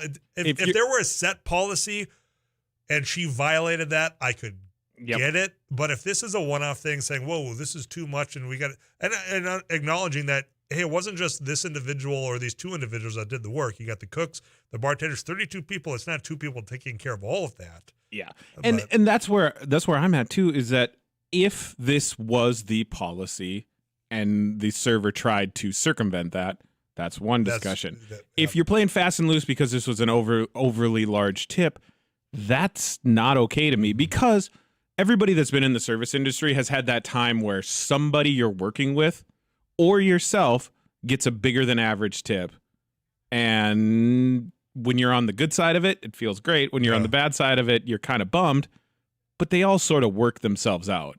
I mean, I've never had a $4,000 tip on anything, but But you know, wouldn't you be have working with me if that were yeah, the right. case. But you have good nights, you have bad nights, you have good tips, you have bad tips. Like, you've been there in every circumstance. You know, you get around a holiday season and somebody goes way over the top on whoever was serving them. This seems to be this was 2 weeks ago.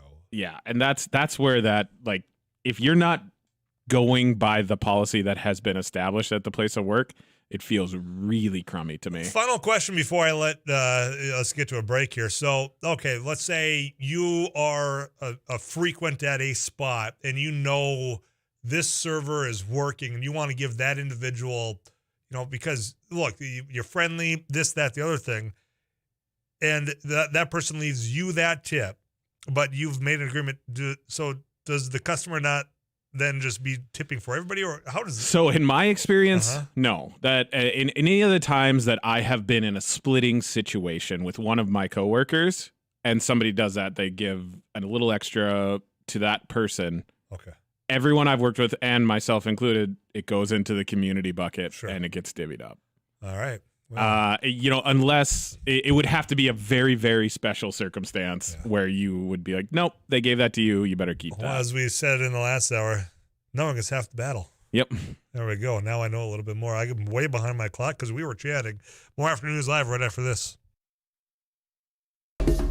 Thanks for watching News and Views on YouTube. Don't forget to subscribe and like our page. And send us a text anytime at 35270.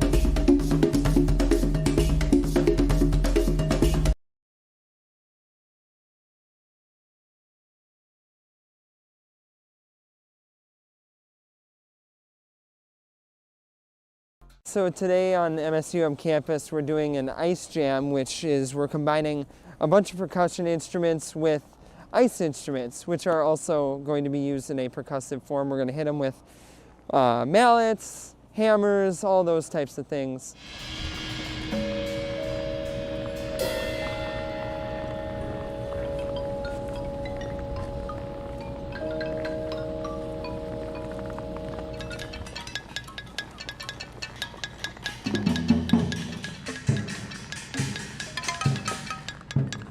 Today is all improv, so we're all just kind of working with ideas that we just kind of think of as we go, and we kind of play off each other, and it's fun to collaborate but also have a sense of independence.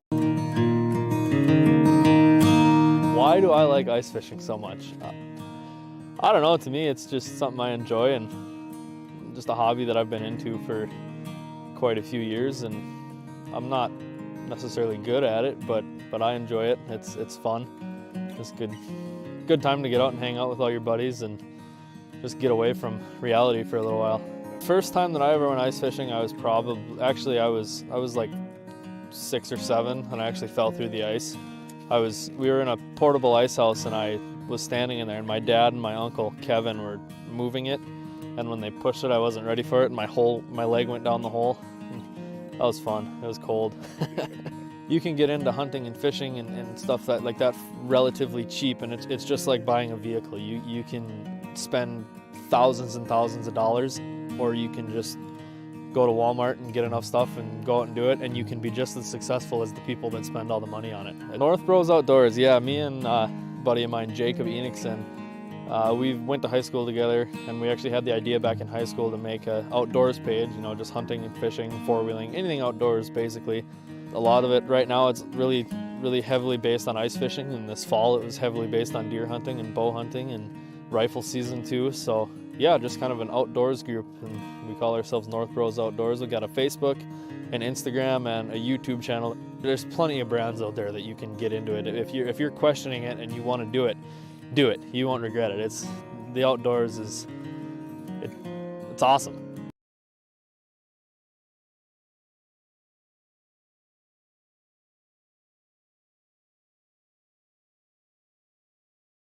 Well, we're doing a food giveaway event to the community. A lot of people are facing food insecurity at this time. As we can tell, we had to start about an hour early because we just had so many people lined up. So, you got to get into this story. And this text was saying, I read something online about this, and they stated that they'd never have split tips in the past. So I went, because a lot of this is quotes, and to try to follow along with who's saying what. that the people that gave the tip, once they found out, they did reach back out and asked if they have an absolute right to the tip whoever they want. They requested this, and they had asked the restaurant if they followed a tip splitting policy. And Wise, the guy that gave the tip, told them that they said no, that this company has not followed a tip sharing policy in the past. That's where the rub is here. I mean, they could take it upon themselves if they wanted to share that tip with the cooks, the bartenders, the hostess. They didn't. Now that's on them. But to have the individual that got fired has been there for 3.5 years. So to have them come back and now force this and retroactive, that's wrong to me. This feels like an ownership that's on opportunity to get out of giving their employees a Christmas benefit or bonus because somebody else did. Yeah. And really trying to take advantage of their staff. And if that is, in fact, the case, I fully side with the server. Yep. Well, unfortunately, the long run, she got fired for this because she was probably doing a great job. Her and her other coworker got all this money, and now they got it just... One of them lost a job. The other one's still there. Why one's still and one's not, that's something else that we'll discuss. But I got to get you caught up with KFGO News. Joel Heidkamp, when we come back, because some of you out there, if you decorated that house, Christmas cheer, we got some turkeys from Barnesville Grocery. The whole crew is going to be out and about. Maybe we'll stop by, visit with you just briefly, drop off that turkey, get going. Plus, we'll get you that weather update from Too Tall Tom Schmansky. Turn those headlights on and give yourself some time because it is still in that condition out there. And it's going to get slick as that temperature continues to drop. KFGO News next. I'm Tyler Axedis. Stick around.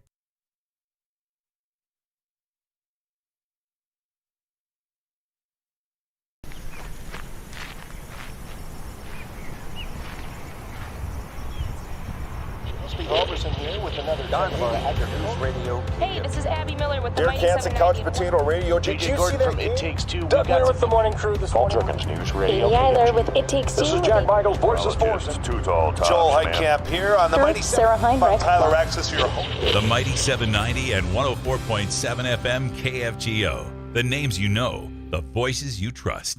So today on the MSUM campus, we're doing an ice jam, which is we're combining a bunch of percussion instruments with ice instruments, which are also going to be used in a percussive form. We're going to hit them with mallets, hammers, all those types of things.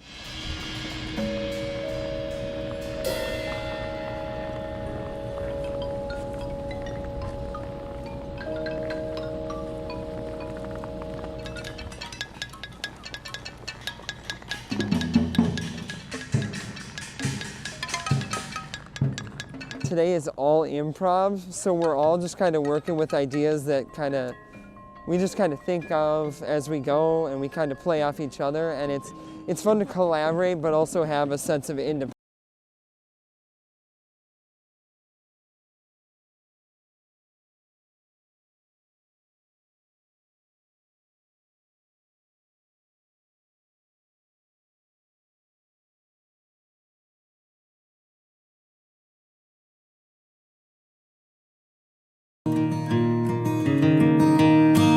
Why do I like ice fishing so much?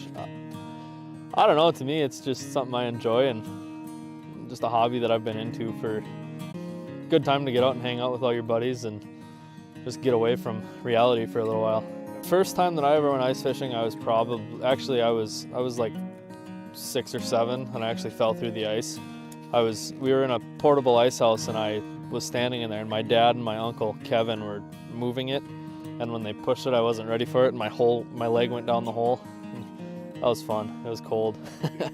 You can get into hunting and fishing and stuff like that relatively cheap, and it's just like buying a vehicle. You can spend thousands and thousands of dollars, or you can just go to Walmart and get enough stuff and go out and do it, and you can be just as successful as the people that spend all the money on it. North Bros Outdoors, yeah, me and a buddy of mine, Jacob Enixon, we went to high school together, and we actually had the idea back in high school to make an outdoors page, just hunting and fishing, four-wheeling, anything outdoors basically.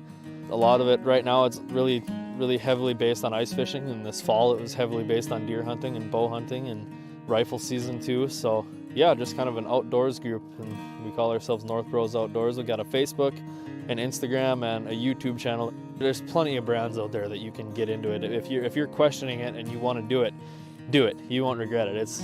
The outdoors it's awesome.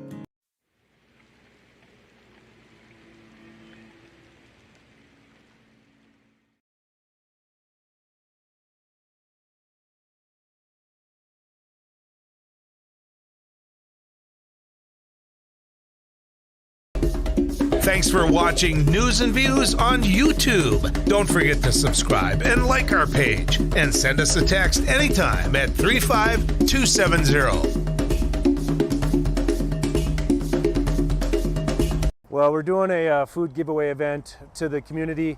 A lot of people are facing food insecurity at this time.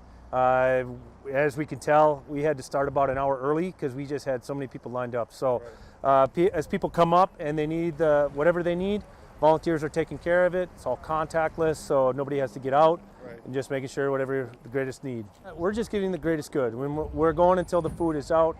As people are coming in, if they need 2 boxes and 2 gallons of milk, that's what we're giving. We don't want to leave anybody out. I was in the hospital, and I saw a flyer on the wall. And all the nurses were talking about taking people down there to get food and stuff. I got out last night, the hospital last night, and I said, man, I'm going to do this. When I came from Williston here, I lived on these streets for 3 years, caring. And that's what this is. That's the way I see it. Very helpful. I think it's going to be very helpful because I know people that are doing without. I think it's truly remarkable how much need there is out there. Like I said, we were going to start at noon, but we had so many people lined up. We started at 11, and volunteers have been working their tail off since then. I'm thankful for that. I think this shows that there is some huge needs in the community, and we got some things we got to address.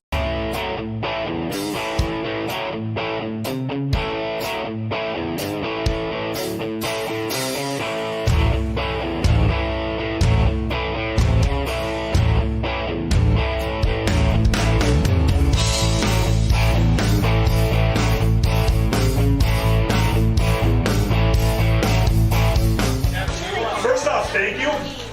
If the KFGO table could be a little quiet over here. Sorry.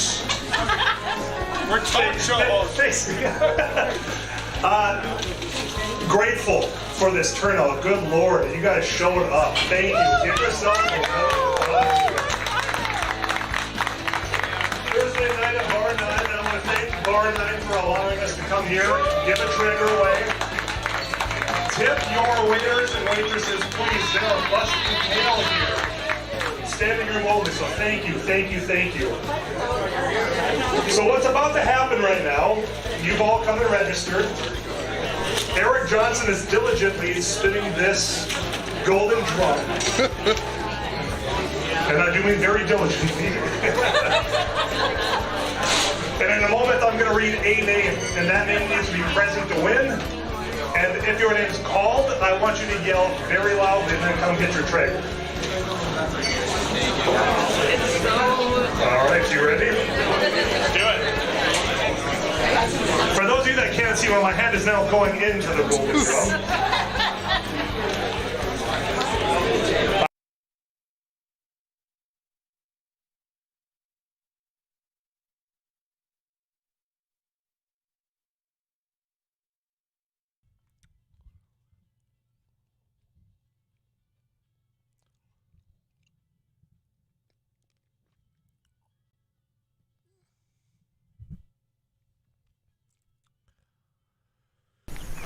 Tomorrow, in addition to all our usual suspects, we've got Proof Artists and Distillers coming in studio. Looking forward to maybe asking them, because I'm looking, and we'll have an updated forecast from Too Tall Tom Schmansky in just a moment here.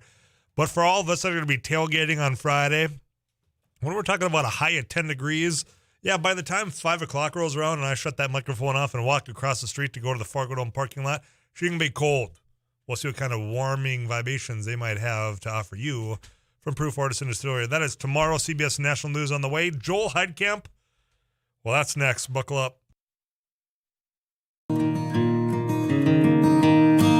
Why do I like ice fishing so much?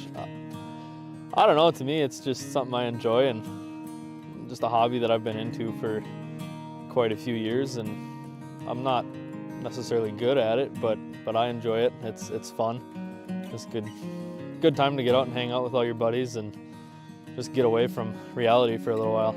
First time that I ever went ice fishing, I was like 6 or 7, and I actually fell through the ice. We were in a portable ice house, and I was standing in there, and my dad and my uncle Kevin were moving it, and when they pushed it, I wasn't ready for it, and my leg went down the hole. That was fun. It was cold. You can get into hunting and fishing and stuff like that relatively cheap, and it's just like buying a vehicle. You can spend thousands and thousands of dollars, or you can just go to Walmart and get enough stuff and go out and do it, and you can be just as successful as the people that spend all the money on it. North Bros Outdoors, yeah, me and a buddy of mine, Jacob Enixon, we went to high school together, and we actually had the idea back in high school to make an outdoors page, just hunting and fishing, four-wheeling, anything outdoors basically. A lot of it right now, it's really, really heavily based on ice fishing, and this fall it was heavily based on deer hunting and bow hunting and rifle season too. So yeah, just kind of an outdoors group, and we call ourselves North Bros Outdoors. We've got a Facebook, an Instagram, and a YouTube channel. There's plenty of brands out there that you can get into it. If you're questioning it and you want to do it, do it. You won't regret it. The outdoors it's awesome.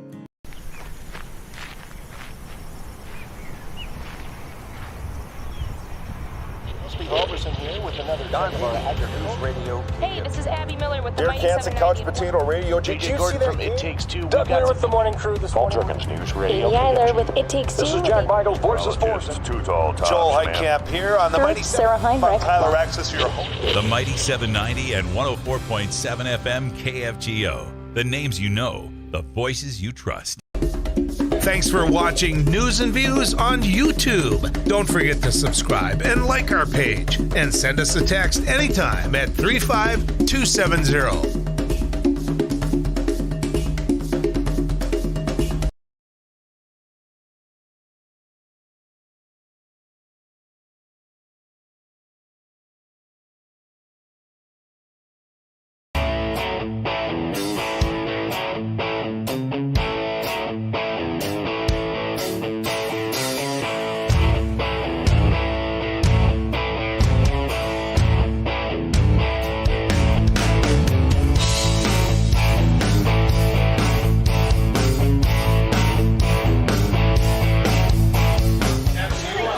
Thank you. If the KFGO table could be a little quiet over here. Sorry. We're talk show hosts. Grateful for this. In about a little over 20 minutes time, It Takes Two News and Views Afternoons Live. We're jumping on, on Rusty Alverson, jumping on the cruiser. Got some turkeys from Barnesville Grocery we're handing out. Joel Heidkamp's in the studio. You're going to be doing some Eulabachen as well? Are you going to go singing at these doors? I'm leaving that to you. If I could sing Boston like that the whole time. Wasn't that Boston there, Big E? No. Just kidding. Some REO Speedwagon. I know. You remember the videos? I mean, they had curly permed up hair. Did you ever do a perm back in your day? Never, ever, ever. We had the disco hair. And we had the permed, right? No, you didn't perm it, not in disco. Or at least we did. What product did you put in your hair? The most embarrassing thing we did was, you had the mullet at times. Yeah, imagine that.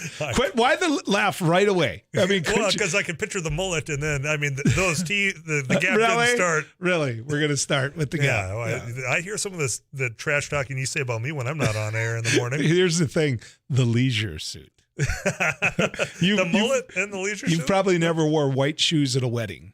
No, I don't know that I have. Yeah, I've wore white shoes at a wedding.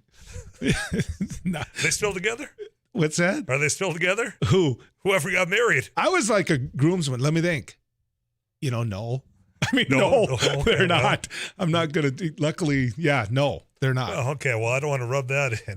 Dive down their personal lives. By the way, Merry Christmas if you're listening. Merry Christmas. We got turkeys to hand out. Some things aren't meant to work out. So we need people to send in addresses, 35270, and you might see us come up in the cruiser. Yeah. That's the plan. I got to go out and start it before you guys freeze, but yeah. That would be desirable. We've got...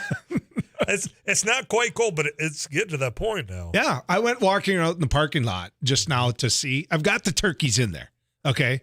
I've got got some chairs in there in case we have one or two extra people. So Ulebakken, yeah, you come up, you sing, and then you join us. Yeah, there you go. Yeah, there you go. You seem really good on that one. If you want to drive, I'll go Ulebakken. No, that's but yeah, I mean, we're ready. We're going to give out turkeys. We're going to find those homes, and thank you to Barnesville Grocery. Yeah. And we're going to find those homes where they put some effort into putting the lights up. Yeah. And that's what we're looking for. And Christmas cheer. Yeah. So we got News and Views. We got It Takes Two. We've got Afternoons Live. We've got our ag department going. What are you smiling about now? Oh, we're getting messages. Tyler, your station giving away turkeys conjures up an image of WKRP turkey drop. God is my witness. As God is my witness. We'll be hand delivering them probably at your door, unless you used to be quarterback. You're not going to chuck those things from the. Well, it's more of a discus thing. Or shot put. You just spin around and around with the string. But no, we will be politely handing them to you. I think the key word there is we. Yeah. And if you're expecting carolers, you're not getting it from us. I assure you that. Maybe Abby. Have you heard her sing? No. She's good. She is. JJ's an accomplished theater actor. Okay, so he's got to be able to sing, right? Yeah. If I know anything about actors from Audibles, every single one of them has sang a song at some point in their career. Well, and we did. What did we do in here where JJ did like 3 voices, when we were recording something, and we said, we've got to get a girl. And he went, no. He stepped behind the mic and just nailed it. And I believe that was the parade from the dump grounds to Yep, Duffy's. exactly. And he just, talk about talent. Oh, yeah, a lot of talent. He just nailed it, Okay, so there's 2 people that can sing. We'll put them up front. Well, Amy can sing. Have you grew up with Amy. Yeah. I mean, I would, she's better than all the rest of us. Well, yeah, nobody... Don't dig a hole. I mean, Rusty's got that silky smooth voice, so he's got to be that silky. He can be that bass. We need the bass, the low end. He's what was Dr. Hook on? What was WKRP's Dr. Johnny Fever? Dr. Hook is a band. Yeah, no, I know. REO Speedwagon. It was Dr. Johnny Fever, right? Yeah, that Paulie's right. nodding, and Paulie knows all this Paulie knows. stuff. Yeah. So. Yeah. Okay, well, there you have your ensemble coming. Get your lights on. It's dark. It's getting dark now. Those lights should be on. What if the heat doesn't work? Bring your jacket in the cruiser. I drive it in the summer when all I worry about is air conditioning. Mm-hmm. So, hey, you're on your own. Well, with the heat. I'm going to let you go because you got 17 minutes to get it heated up. And by the way, in the wintertime, there's no toilet. There's, I'm well aware. Yeah. I've got a camper of which I've got to winterize as well. And you're not young anymore. So. No, I know. And I drink coffee all day throughout the program here. Final question. Friday, I'm going to be at Buffalo Wild Wings for this game. Mm-hmm. You've been on that field. You've had things chucked at you. You've had things said to you. Yep. I let me just say this to all you Bison fans out there. And I think that this is, what they're telling you is so true. I refereed the Bison when Bob Babbage had the team. And when you'd look up in the stands, there'd be at the most 5,000-6,000 people there. And, when we're sitting there on the field and you're trying to do these things, Craig Bowl came out and he had a terrible, I think it was second year. People were talking about firing him, and you could see what he was doing, rebuilding this team. I think Craig Bowl is like one of the keys to what's happened with the Bison. Okay. Mm-hmm. And so Craig had terrible attendance in the beginning, and then it grew and it grew. When by the time Bowl left, I only ref for 1 or 2 years after Craig Bowl left, but I can tell you this, you couldn't think out there. The Bison fans were so loud, and it was so intimidating for the other team, and they screamed at each other. They, and you refereed based upon, hey, you've got to be ready. You're not going to be able to hear the count, that type of thing. Bison fans, if you don't realize how big of a force you are in the game, as somebody who was in the middle of that field for years, I can tell you this, you matter. Get to the game. You matter. I anticipate this will be the biggest attendance of the year. I think you're right. It's a Friday night game. Yeah. People hang around. It is the semifinals. We got James Madison. It's their last FCS. We're seeing them off to the FBS probably the right way, and is a loud stadium in which they lose. You know what I fear about the game, though, when it comes to attendance is, Bison attendance at games really took off when tailgating really took off, right? It's going to be really cold. on Friday. And so I got the hand and feet warmers today. Yep, to make exactly. sure for it. And so, you got B-dubs, you can walk across the street, you can just find a way. If you want North Dakota State to get down to Frisco, which I hope they do and I think they will, be that 12th man on the field. Yeah, it'll be a loud one. And you just mentioned Buffalo Wild Wings. We're going to be over there from 2 to 5. You can stop by. If you don't have tickets, we got a pair that we'll be giving away over there. No turkeys at Buffalo Wild Wings. No turkeys, just some chickens for They'll you. be gone by then. I would ask you what butt chewing as a referee that you had coming that you really earned, but I don't think we have time. You think about that. Next time you come in, I'm going to ask you that question. Instantly, I know. So trust me. Okay. I'll be ready when you ask We'll save that me. for the next time, all right? And we did. You had it coming? And the key word is that we did have it coming. Which one of you threw the flag? It's when somebody didn't throw the flag. All right. Yeah, exactly. We'll tease you for the next time. Joel, appreciate it. I'll see you in 14 minutes. Go warm that cruiser up. Joel Icamp News and Views, you can catch them here weekdays 8 to 11. You can catch all of us maybe in just a little bit. We're handing out turkeys. Let us know at 35270 where you want us to stop. Get you that last weather update from Tooth Tall Tom Schmansky. Drive safe. Turn those headlights on. He'll tell you more next.